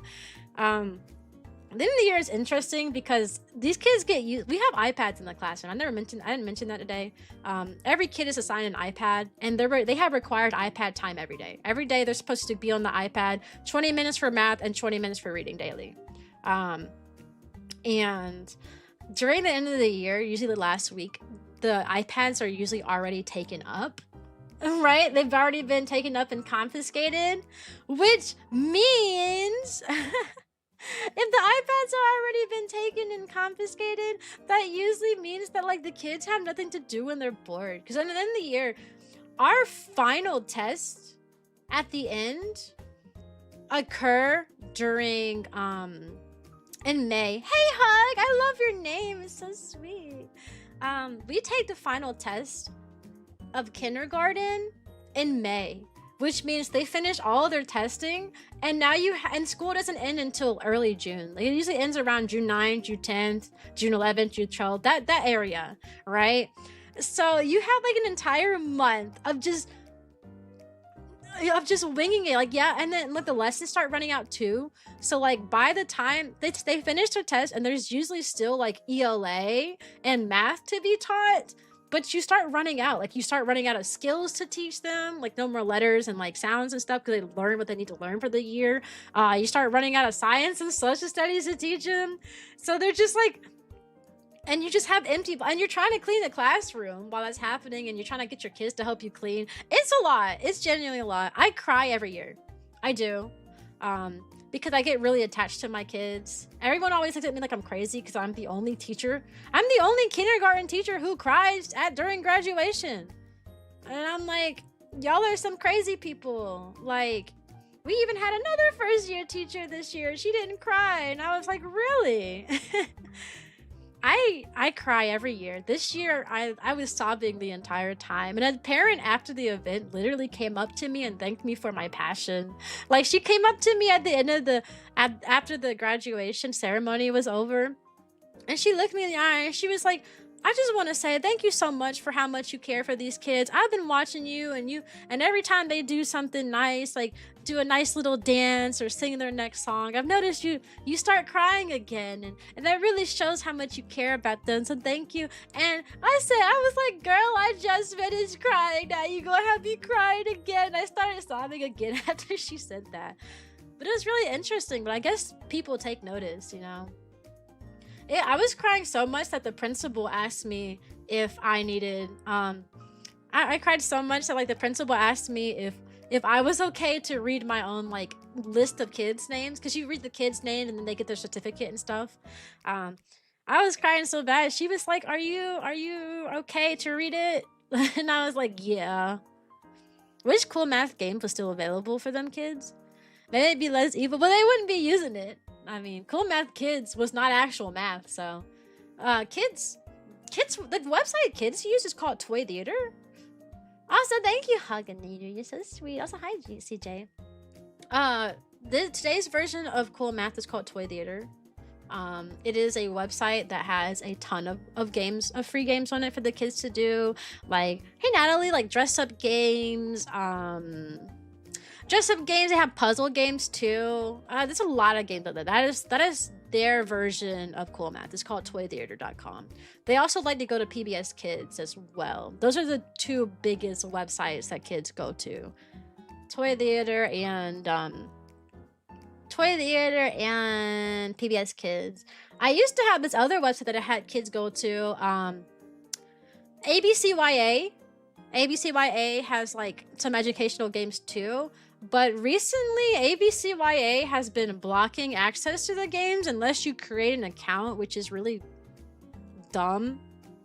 Why would you block, like, educational games behind making an account? Like, because the kids who want to play it, they can't make an account. And it stopped me from using it, too, because we used to play bingo with the whole class using it. Like, I'd put it on the big Promethean board, and I'd have the kids come up one at a time to, like, figure out what the letter was. You know, it'd be like, ah. And then the kids be like, ah. And they had to go tap on a letter A, and if they got 5 in a row, they'd win. And if they missed 5, they'd lose. I used to play that with the kids as a class, but that became a problem. Because again, it started getting locked behind a wall. Like they were like, oh, you have to make this account and then sign up for this and sign up for that. So that sucked. So I gotta say goodbye to my favorite game to play as a class. I used to make Fridays game days. Usually we play like letter bingo or number bingo on Fridays. So it's kind of sad, to be honest, since they're missing out on burger flipping games, Ninja Painter, etc. Yeah. I tell you what, though, it's cool math still around? Like, is that website just gone? Like, it's straight up gone? I don't know. I've never checked. But Toy Theater is fun, too. Like, if you looked at Toy Theater, you'd see a lot of fun games up there. I watched the kids play Toy Theater games. And honestly, as a grown adult, I'd be low-key interested in some of them games. I wouldn't mind mindlessly playing some of them Toy Theater games that got up there. They're actually, like, fun. So I like it. And the kids love it too. And there's a million trillion games up there. They even got chess. I was smoking one of my kids in chess during recess time. He said, play me in chess. I said, okay, bet. He didn't know what pieces did what though. He just knew that when you tapped on a piece, it'd highlight where it can go. So he'd just start moving random pieces randomly. So I was getting him. He ain't know. He ain't even know. It's still around. I even made a 2-part video. I said, oh, how it declined in quality. Interesting. All right, y'all, it's gonna be an ad break in 15 seconds. During that time, I'm gonna put in the beer back and go to potty really quick. And then we come back, we're gonna go through our Throne wish list. And then I guess we'll end stream after that. I talked about everything I wanted to talk about, so be right back. See you in 3 minutes. 3 minutos.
I have returned! Oh no, what happened? You know, I just fixed the screen and then as soon as I switched over, it did this weird thing. Boom. I literally just fixed the screen. What happened? Okay, there it goes. I literally just fixed this. And then as soon as I switched over, it said, "Ah, no, never mind. Sorry, Cyan. You know, get good fix." Here we go. I wanted to talk about what's on the wish list as my last thing I do before we end today's stream. Since I'm using my other monitor, let's move my YouTube chat so I can see y'all's. Let's pop out my YouTube chats. And we're gonna move it on over. Move it on over. Yeah, right there. Throne doesn't like me. I'll try again tomorrow, I suppose. Okay, thank you. I appreciate it. Okay, let's see. There we go. All right, now I can see everybody, and we can talk. All right, today's Throne-a-Thon, which honestly, I'm looking at it, and we have met every single goal for Throne-a-Thon on day 1. I don't even know what to do. I'm gonna have y'all come up with more goals or something, because my highest goal was 300. We're at 322.50 right now, which is insane. I love you guys. Hey, Greg.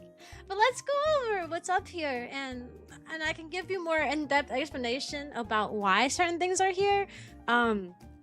I gave little explanations at the bottom of most of my stuff, just so you can know what they're being used for, so you don't have to assume what I'm trying to do with them. You know, that's not. I don't want anybody to be like, what's this for? You know. But let's talk about the gifters though. Look, this is the different things we've gotten so far. We got so much stuff. We got the small group materials and my teacher material, like the pens. And I didn't know glue remover existed until yesterday, and I saw it like, oh my god, I need to have that, because I'd be scraping them desks down with just a rag, and it doesn't do much. So it's nice to have an actual glue scraper. That's nice. This is nice to make the class not stink. And we got this for the timers, mostly for my mostly for the time wasters, but also for the autistic kids really need timers. So usually students with autism, I always wanted to give them their own timer, but I only had one, and then my demon child last year broke it. 2 years ago broke my only timer, so this is what would be fun. This is just a fun one. I like that. And then we get the voice levels and the stuff. There's so much stuff to do. We're spending on the kids. Heck yeah, we are. I'm so excited. All right, let's go through what's up here, and I'll talk about the things that I need more than others. There are some stuff that I will buy myself. Whether someone gifts it or not, I will end up buying. There are a few things like that on this list. You gonna work on editing the video? Okay, have fun. You should do that. Let me expand my YouTube chat a little bit. No, that's how I want it. I need to expand my YouTube chat a little bit. It's a little small on my screen, and your girl got bad eyes. I got bad eyesight. Okay. You know, we obviously got the hand sanitizer, so I don't get sick. Do you have any kids with ASD? Every year I have at least one. So yes, I expect to have one this year too. This pencil sharpener, so I have a pencil sharpener in my class, and it sharpens really good. Hi, Jules. Hey. And it sharpens things really good. The problem with my pencil sharpener though is that it only has one size setting, meaning it only has the small one. And because it's kindergarten, they use those really fat pencils sometimes to help with their pencil grip. So I don't really have like the different sizing like this one has. Like this one should be to sharpen the big fat ones. So I have fat pencils, but when it comes to sharpening them, I have to use like the manual sharpeners, and it takes a while. So it'd be nice to have a pencil sharpener that has like different sizings for when I have to sharpen the fat pencils. This is a desk skirt. It's just for my cute, just for my desk look cute. That's all. That's not really a necessity. Not necessarily a necessity at all. I use those giant pencil. Yeah, the giant pencil. This is a step ladder. I put so I can hang up items without falling. Currently, I have this big old wall space. I said in the beginning of the stream that I had the biggest classroom in the school, but a lot of the wall space goes unused because I don't really have the means to reach up high to get to the higher spots to hang up like the posters and stuff in the wall. I just don't have the so a lot of the posters, they're within my reach, and the upper part of the wall does not get used. So if I had a step stool, I could be able to put stuff everywhere. The reason, what are we talking about? Oh, I'm raising money for my classroom right now. I'm talking about what's on my wish list. I'm a kindergarten teacher. So that my step stool, this step ladder, so I can hang up posters and stuff really high without falling. Cause I don't know if have you ever seen teachers like when they hang stuff up the wall, they literally will climb on tables and like they will climb on tables and desks and stuff, and I don't feel safe doing that, so I just straight up do not put posters up in high places. But if I had like a step ladder, I'd feel a lot more comfortable. Also, one of my coworkers, she had not a step ladder, she had a ladder, and she was hanging up something really high up in her room with like an actual ladder, and she was wearing slides, and she slid out of said slides, and she fell and she broke her ankle in multiple parts, and it's been 2 years and she's still having surgeries and relearning to walk. So it's a lot. You gotta have candy from, oh, candy's up here too now. I don't forget, I always buy candy. Candy's always up here as well. This is a voice amplifier. It's so that I don't have to strain my voice much when I talk, because when it comes to streaming, I project my voice a lot as a teacher, and then I come home and I talk even more to stream. It can be very damaging for your voice. This is not really high on my list of priorities though, because I already have one of these, but it's not wireless. So it's a bunch of cords dangling all up in my face, and when I bend over to help a student, it's getting all over their desk. It's just a wireless one. I have one already, so it's just, but it's not wireless. It's one of those headsets you had to put around your head, and there's like wires dangling from it. So this is the wire. This is a doorbell. You place this big old block somewhere in the room, and then whenever you need to get the kids' attention, you press on this little thing and it goes bing. There's like a bunch of different noises you can set it to, but it's an attention grabber. Like if the kids are too loud, for example, I can just press the button, or if I want the kids to stop what they're doing and look at me, I press the button. Magnifying glass is for science. There's a lot of science lessons that require them to use magnifying to look closer at stuff. We even use it for reading as well. Sometimes we'll be like, all right, guys, we're word inspectors. You gotta look closely at the word. Use your magnifying glass to help you find the red word. Or that's what we call sight words. But I don't have magnifying glasses in my classroom, so whenever the lesson calls for it, I always just kind of skip it, because I ain't got the money like that. This is for, this is for our unit. We have an entire unit dedicated to weather, and we talk about weather for about 3 months. And during that, they learn how to report the weather. They're becoming meteorologists. They learn what the word meteorologists are, and we say that they're going to become meteorologists. And part of the lessons is teaching them how to say, like, my name is Cyan. Today it is sunny outside. And then I'll tell them how to read the number. I'll be like, 72. And I'll be like, it's 72 degrees. And since it is sunny, we should wear t-shirts and shorts. And right now, when we do that, I have these straws that I use for microphones, and I'll have them talking to the straw. But to have an actual news like reporter microphone would be so fun, right? But right now I give them like these thick straws I have, and tell them to use their imagination. I use straws for talking sticks, right? Such a wholesome individuals, what kids need. Not my vision for more or less boot camp. Hey, it's kindergarten. It's gotta be fun. These are desk tags. These are one of the things that I'll end up buying myself if no one buys them.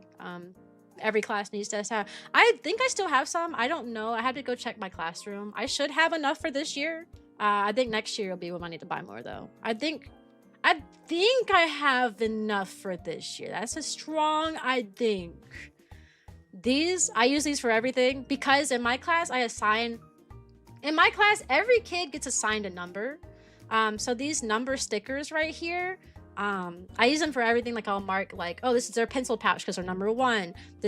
I'll put the number on their desk tag, right? On their desk tag, I'll put it where they're supposed to hang up their book bag. I'll put it which bucket is theirs for the headphone bucket. I assign every kid a number.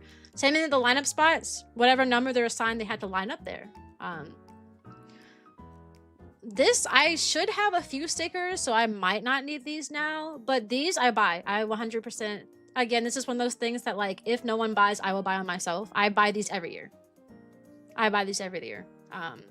because you can't leave a sticker there over, even if you stay in the same classroom the next year, you can't leave it on the floor. So every year I buy these floor lineup spots, and every year the janitors pull them up off the floor, and then I buy more, and then I place them back down. So I will buy these. If I don't, I will buy these. I buy them every single year. Kinder was harsh for me. When I was in kindergarten, I would say it was a little difficult too for me though. I'm not gonna lie. That's because I was really shy and I was like super nervous about things, right? I was super nervous. This is crayons. So we can have crayons for days. Self-explanatory. They use crayons for everything. This is for no cheating. They do take tests in kindergarten. They're very simple tests. Like, ooh, what's 1 + 1? It's 2. If I have 1 apples and I give you 2 more, how many do you have? Or count these objects. Count these apples on the page and write what the number is next to it. But a lot of kids cheat. Currently, my method to stop cheating is I take all the kids that I know cheat and I put them at one table. I always tell my coworkers that and they laugh so much.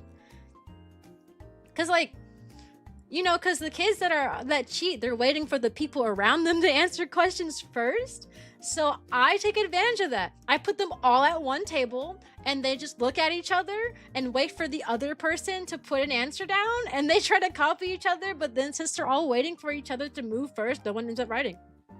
So that's what I tend to do. I put all my cheaters on one table, but this is also a different method. I could just give them these. No cheating, right? Privacy folders. This is just a little small groups game. So, you know, you find the word fox and you have to pop the bubble. F-O-X. That's a beginning of the year one. This is more like a letter recognition type of game. You know, before they actually know how to like spell stuff. It's more of a letter recognition game. This one too, we gotta swat the sight words. That's a very popular one. People DIY this one, but DIYing games take a long time, by the way. A lot of coworkers of mine will like go home and laminate and print a bunch of stuff and DIY stuff. That's too much. This is just a fun little thing. Like, this is not necessary at all. It's just a fun thing, you know? Little rewards for students who are listening. Well, okay, well, since you're doing a good job today, you can go sit at the special table. Yeah, you know? D&D gamer here, homebrewing is life. I like D&D. You know, my first 2 years of streaming, I used to stream myself being a part of a D&D group for a good 2 years. I made a lot of VTuber friends from there. I miss it.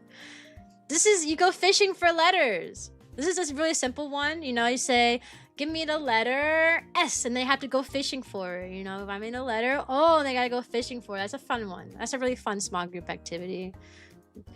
Same thing with these. This is a self-learning. I like this one because it's self-learning. They have to find the right key to go with the numbers for number recognition in the beginning of the year. And I like these ones because since each of the key is different, you can't unlock the lock with the wrong key. That's why I like this one, because it's self-learning.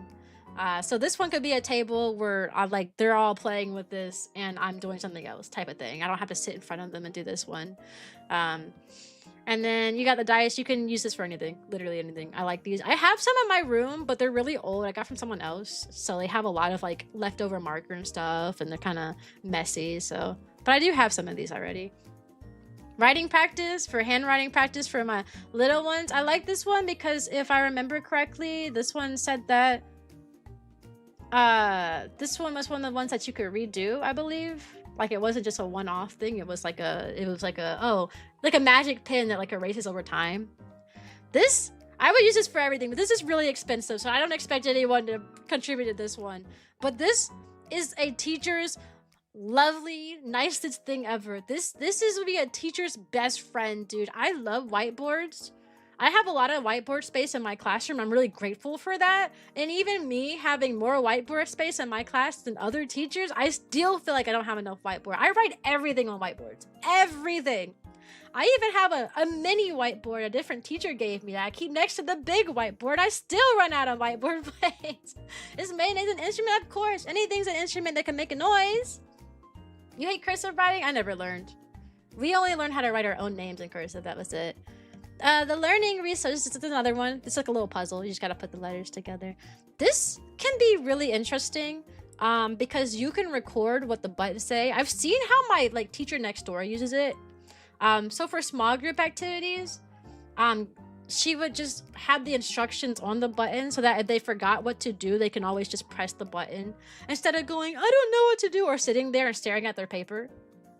They can press the button and be like, oh yeah, that's what I'm supposed to do. You can also use this to play games. I do play Jeopardy with my kids a lot, and having like an actual button they can press that says that they have the answer would make it a lot more engaging. This is a teacher card. It's just to move stuff. This is just important for when you get packages or other stuff delivered to the school. Me in particular, I'm the representative for my grade level when it comes to like the parent teacher like thing.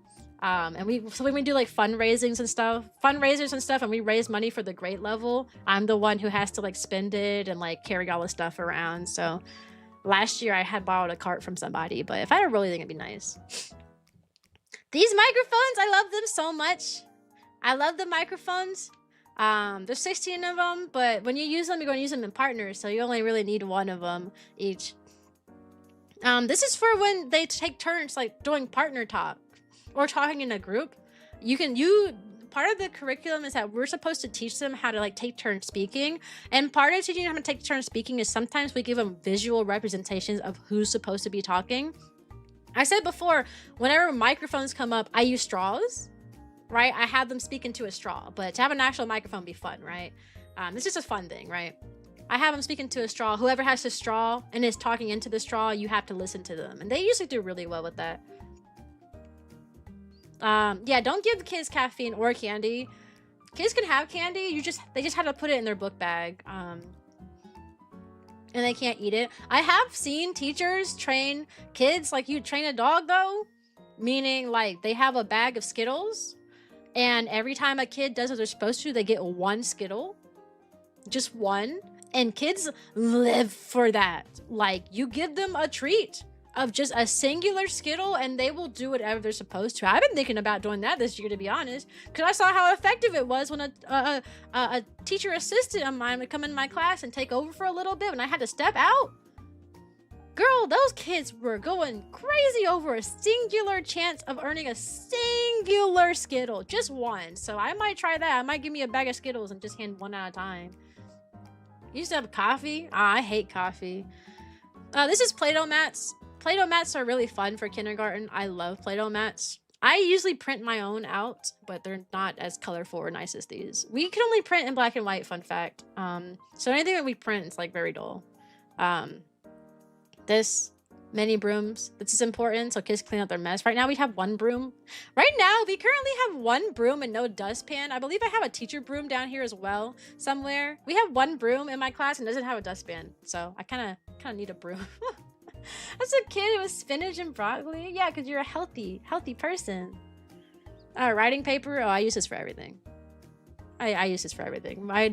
We had writing paper in my class and we were not so fast. Same thing for this as well. This is for science journals. We never really had science journals because I never wanted to buy these. So for science, I usually just give them a blank piece of paper and call it a day. But to have an actual journal would be nice. This is nice because the way that we teach the lessons is that we introduce the kids to one letter per week. So if they had an all about the letter chart to go with the letter per week, it can be a big reminder of what the letter is. Usually I make my own. So like I draw it on the board. Like I'll draw, this is the letter B, and then I'll draw pictures to go with it. I'll draw right words to go with it, and I'll leave it on like the side whiteboard. But a chart will make it simpler, you know. I'd just be like, oh look, what word do we have? Okay, I'll put this up here type of thing, you know. These are back pockets. I think this was like 70 or something, which is why I put it as crowdfunding. In my class, we have tables. We don't have desks, right? So we have tables that kids sit at, meaning they don't really, and we don't have cubbies either, meaning they don't really have a good spot to store their things. Currently, I have a bunch of storage bins that I have placed at the end of each table to store a bunch of stuff. Aw, thanks for the raid, Super appreciate it. How you doing? What are you doing, friend? What are you doing? But yeah, we have plastic bins at the end of each table right now in my classroom, so they can put some stuff in there. But having chair pockets on the back of the chairs make it easier since they don't have something to slide in. Also, it being black would made it not get ugly. And some kids will fight over colors. Like they'll literally be like, "Why is yours blue and mine's pink?" Here, let me give you a shout out. What were you playing? What were you playing? What were you doing, Soup? Did I spell that right? I did spell that right. Not Soups. Boom. How are you? I'm good. I'm having a good day today. We raised lots of monies today, and I wasn't expecting that. I literally cried at the start of the stream. Playing Call of Duty and Fortnite? Yeah! These are linking chains, another number thing, you know. You get the number 4, and then you gotta put 4 link of the green. You get number 9, you gotta put 9 on the yellow. This teaches them how to count, but it also teaches them color, like organization as well. So that's pretty good. This is for organizing stuff. I said in the beginning, I don't have a lot of furniture in my classroom. I'm gonna try to get some more from other teachers if they have stuff they don't want, but I don't have a lot of places to store things in my room. So having something like this would be really nice. The only issue with these ones, I've used it from a different teacher's class, is that the drawers do come out really easily. So sometimes the kids will like break it and they freak out, but for the most part, it is very sturdy. Again, for organizing material. This one right here, these are plastic trays. These are for cutting and pasting, cutting and gluing. I saw the teacher next door to me use this, and it was so nice. So when it was time to cut anything out or glue anything, she would give them those trays, and they were required to cut over top of the tray so that any extra like things they cut would not end up all over the table and all over the floor. And her room was clean as a whistle. Like, for that reason, because they had a place to put all their stuff. When I have my kids cut and glue stuff, it is a crime scene in there. The floor is covered in papers and it takes forever to clean up. But her room was always so nice because she had these, and it worked so well. They would cut directly, and so when they're done, all they had to do was just pick this tray up with all the leftover shavings and dump it. It also prevented them from losing pieces too, because a lot of my kids will cut things all over the place and they would lose it on the table and someone else would think it was theirs. But if they had a little spot to just cut over, it would make it a lot easier so they don't have to lose stuff anymore. Hi everyone, how are you? Oh, these are for the class store. I don't know if I told y'all, I have a classroom store. I buy toys and stuff for the kids. I don't need any more toys because I already have. We got some last year using our funds for the grade level. Every teacher got some. But I have a class store for kids who do a good job. I have an economy system. So when kids do what they're supposed to, I give them coins. Paydays are Thursday, so they earn points throughout the week. And then on Thursday, I give them coins. And then on Friday, they can spend their coins at the shop in the morning. So every now and then I put stuff up here just for like the shop and stuff. The candy, this is for, it would go to my school store as well so they can buy candy, because that was one of the things that my kids last year requested a lot, was candy. They really wanted to buy them, and I didn't have any candy for the classroom. So this watercolors, I mentioned it earlier in the stream, watercoloring is a big part of the ELA language arts curriculum. When they're learning about trees at the end of the year, the lessons start teaching them about how to, not just put this right here so you can see it. It'll start teaching the kids about how to, how to take their time and how to persevere. So it'll have them practice sketching a lot of different things so they can get good at, like, you know, referencing things and being able to take notes and stuff. And then it teaches them step by step to how to, they sketched a lot, it teaches them to sketch. And then I give them a black marker and it teaches them how to outline what they're doing. And then it will teach them how to paint it. So they will actually end up making their own like painting and stuff. And through all that, we're teaching them how to like keep trying and keep trying and keep trying until you make something that looks nice, basically. I did not get a chance to teach that part this year because we did not have watercolor paint. Usually the school provides that, but this past year they did not. So I literally skipped like a month's worth of lessons, and I just started improvising and teaching other stuff because I did not have paint to do the follow through. I taught the kids how to sketch, but we never got to do the outlining and the painting part. We just did sketches and sketches and sketches. Like, that's all we could do. And then I got some books up here because my book library is really small. Like, we have the I'd like Dr. Seuss. I don't have Dr. Seuss. What a nice group to have. The little spot regulation, emotional regulation is a fun series. There's literally like 70 books of these, and they all talk about like how to deal with your emotions. I would love to have the whole series, but I mean, it's expensive. Like this is a handful of books, and this is like $41. This is 7 books and it's 41. So imagine like having the whole series would be like hundreds. This is a traffic light. I would put this at my table so students to know when to approach me and when not to. Some people do different things. Some people will like have a special hat on, and they'll put a hat on that and if they're wearing that funny hat, it means don't come up to their table because they're doing something important. I never really had anything in place, so my kids, when I'm trying to test like a student or something, they'll keep coming up to me and asking questions and trying to show me their paper. So it'd be nice to have a very visual thing, like a little traffic light that says, okay, if it's green, that means you can come up to me. If it's red, that means I'm working on something. And if it's yellow, that means I'm almost done, you know? If I could become a kindergarten teacher again, then I want you as a kindergartner again. I want you as my teacher. Well, that's sweet. I have these 36-piece flip name sticks. You all hate them. Everybody hates it. But it's a necessary evil. It is a necessary evil. These are calling sticks. You know, you have the name in the bucket and you pull one out to call on them. I hated it, so I avoided using it my first year or two, and then I quickly realized that you have to call on kids randomly. You have to, otherwise some kids will quite literally never speak. And then they'll get behind when it comes to like answering question and comprehension because they never answer questions, and I experienced that this year. So I was like, I'm going to have, as much as I hate it, I'm definitely going to have these ready. Having these ready also allows you to, having like calling sticks also allows you to, it makes the kids more on alert because they know, oh snap, she's going to call random names, so I need to make sure I'm paying attention. Just in case she calls me and I can have an answer. Whereas if you don't have it, kids feel relaxed and they just sit there and they're just zoned out and they don't care because, you know, oh, she's not gonna call me. My hand's not raised. So it is an evil. We all hate these growing up, but it's a necessary evil. And I finally, as a teacher, understand why everybody was doing these. I finally understand why. All right. I have the alphabet rug. I had rugs in my classroom. Rugs, I'm going to go buy rugs if I don't get any of them donated. Because I had 2 very pretty rugs last year that I bought myself. And I found out when I was packing up and cleaning out my classroom at the end of the year, I flipped the rug over and found a very big wet spot. One of the kids peed on the rug. I don't know how long ago it was, but one of the kids straight up peed on the rug and never told me.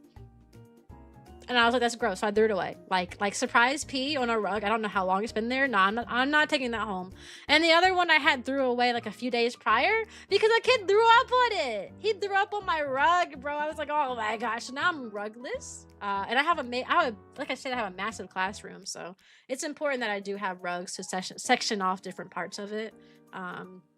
So I will be buying some rugs. Candy for rewards. Oh, this is just like if you want to donate. I gotta fix this. Like if you don't want to buy something specific and you just want to donate some money, I'll fix this though. It's a little messed up. These are just labels. Honestly, I can remove the labels. They're not as important. We can remove that gift. I can make my own labels, and $10 for a label is I put that in there a long time ago. I don't really need it. These are for decorations. Pencil grippers. These are important for the kids who don't know how to hold a pencil correctly. So they don't know how to hold a pencil correctly, so they like grip the mess out of it, and their handwriting is awful. And they have trouble just writing basic letters because they can't hold a pencil properly. So pencil grippers. I don't have any of these, and these would be nice to have. Alphabet chart, you know. A broom that functions. I have a broom in my classroom. It does not. I don't have a dustpan for it. I just have a broom. So that'd be nice. I gotta add this to the teacher's items too, because that's for me. Pencil pouches. I'm going to buy these myself. These are one of those things, again, that if it doesn't get donated, I will buy. Every year I get a set up. I'm getting pencil pouches because I I like kids having their individual materials. It really holds them accountable. You know, like, oh, well, if your crayons are all beat up and lost, and that's on you type of thing. Whereas, like, some kids keep their crayons nice and neat all year long, and other ones beat them up and rip them all off and chew on them. So that's them. They keep up with their own stuff. Erasers. I have erasers. I just don't think I don't have many left though. I had erasers, but I don't have many left. So what's up here? Pencils. You can never go with too many pencils. All right. These are colorful pencils for rewards. You can go to the class store too. And since the kids will have their own pencil pouch, it won't be a problem with that's my pencil. That's my pen. You know, they just keep it on their own stuffs. And then we got more books. I like the Recess Queen. It's a really fun read about a kid who just bullies everybody during recess. But it turns out all she was looking for was a friend because someone challenges her and starts being kind to her. And because they were being kind to her, she becomes friends with them. And then now there's no more mean queen. It's a really cute story. Same thing with these, just cute stories. Name tag, badge holders, glue, crayons. Magnetic boards are really fun. I don't have one. I have magnetic letters, but I don't have a magnetic board. Another teacher left them for me when they stopped teaching. And then Pete the Cat's a fun book series. What should Danny do? This is just for me, by the way. This is not classroom related. I just want one. This is the one thing I have that's not classroom related. What should Danny do though? It's one of my favorite book series. I have one of these books because my teacher when I was student teaching gave me a bunch of stuff as a goodbye gift, and she gave me one of the What Should Danny Do books. They're so fun. So What Should Danny Do is a book series that's based on the power to choose, meaning there's multiple endings depending on your choices. So for example, you'll read it always starts off with you reading like the first 4 pages normally. Then it will get you a choice. It'll say, what should Danny do? Should he A, I don't know, flip the table in anger, or B, say he's sorry? If you pick A, flip to page 29. If you pick B, flip to page 30. And it does that. And there's so many different endings. So many different endings involved that I love this book with a passion. My kids love it too.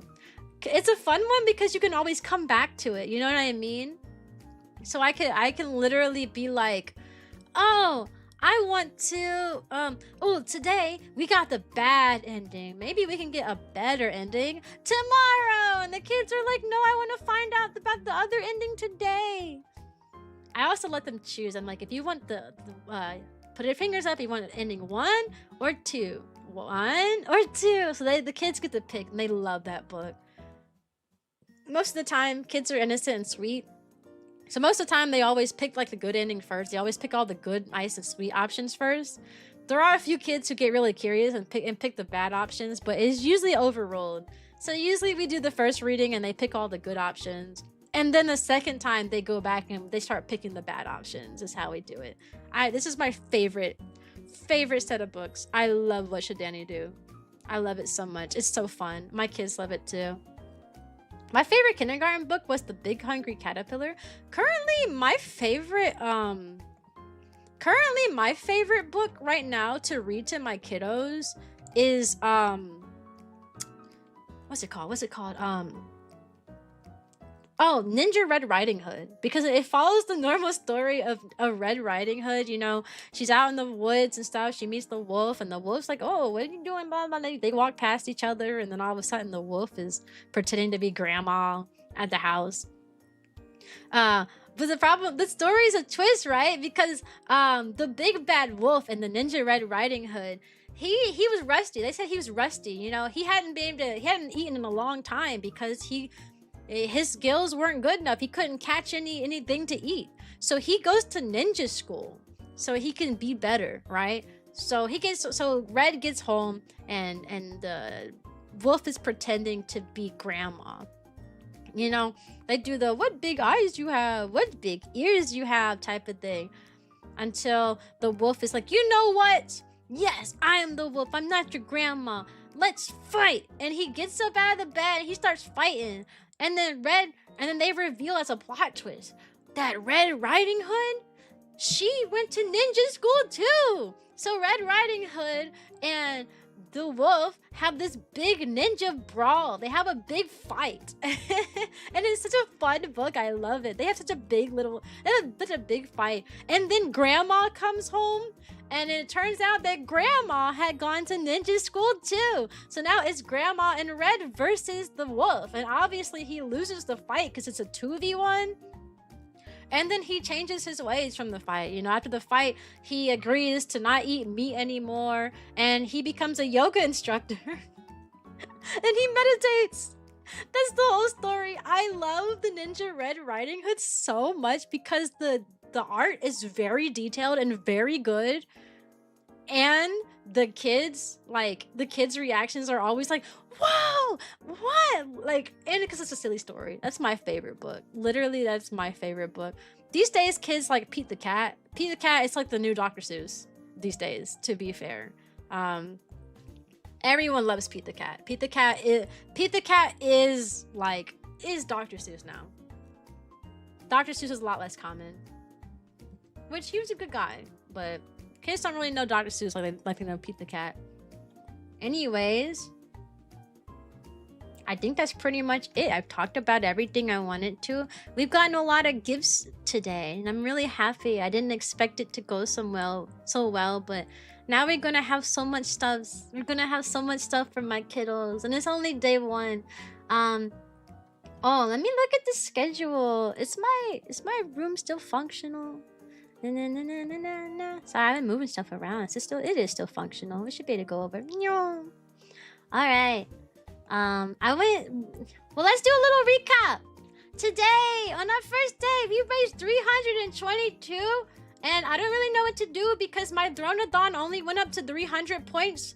Only went up to 300, and we've raised 322, so I don't know if I need to make new goals or what, or like, I'm not really sure what to do, but hey, we did it.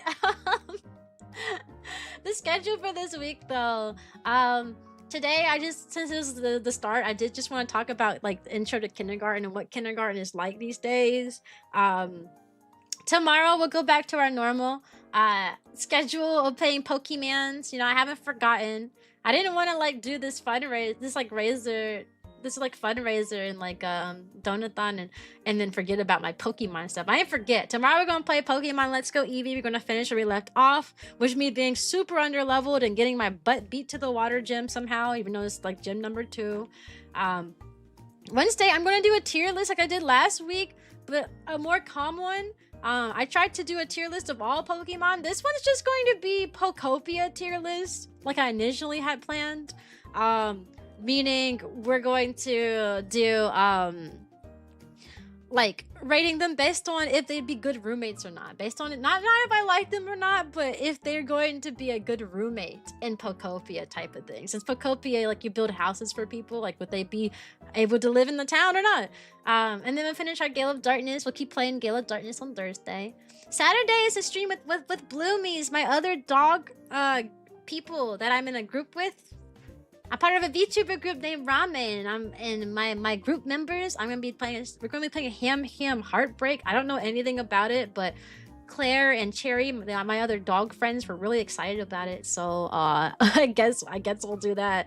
And then on Sunday, hopefully nothing comes up. This is the 3rd time we've scheduled this Sunday stream, where me and Kotaro will play the violin and I will play the cello. We are learning those instruments. We're going to sound really bad, but you guys get to hear us attempt to learn how to play a song. So hopefully that'll be interesting. We constantly never did that. We were supposed to do that stream ages ago, but every time we scheduled it, something happened. Like the first time, what happened the first time? I lost my hearing from an ear infection, and Kotaro burnt his finger, so both of us literally could not play an instrument properly. And then the second time we scheduled it, my dog died. So here's 3rd time's a charm. We'll see if we can actually get it done this time and play our cello and violin. If not, then we'll push it again next weekend. We'll just keep scheduling it until it comes. I'm just convinced that scheduling that stream is bad luck. Just a little bit. All right, let's raid someone. But I'll see y'all tomorrow. I plan on streaming Every day this week except for Fridays. Fridays are off limit because those are the days Kotaru works. Kotaru works from home on Fridays, so I can't schedule a Friday streaming if I wanted to, you know? Because my desk is set up right next to his little space, and it'd be kind of silly if I just a little silly if I if I did something like that. All right, let's go see who's live. Probably Panda, right? Panda said he was going to go stream, right? I made sure to follow him since he's going to do his first stream on Twitch. Yeah, there he goes. What's he doing? Oh, he's playing this game. All right, let's go raid Panda. Panda has been a long-time supporter of this channel. He's one of our most positive and helpful people. So we're going to go raid him, okay? Please give him lots of love. Lots and lots and lots and lots and lots of love. Thank me for the stream. No, thank y'all, dude. Y'all made my whole day. Like I said at the end of all of my streams, sayonara, and I hope you have a good day. And I will see you all tomorrow. We'll play some Pokemons, okay? Okay. Goodbye!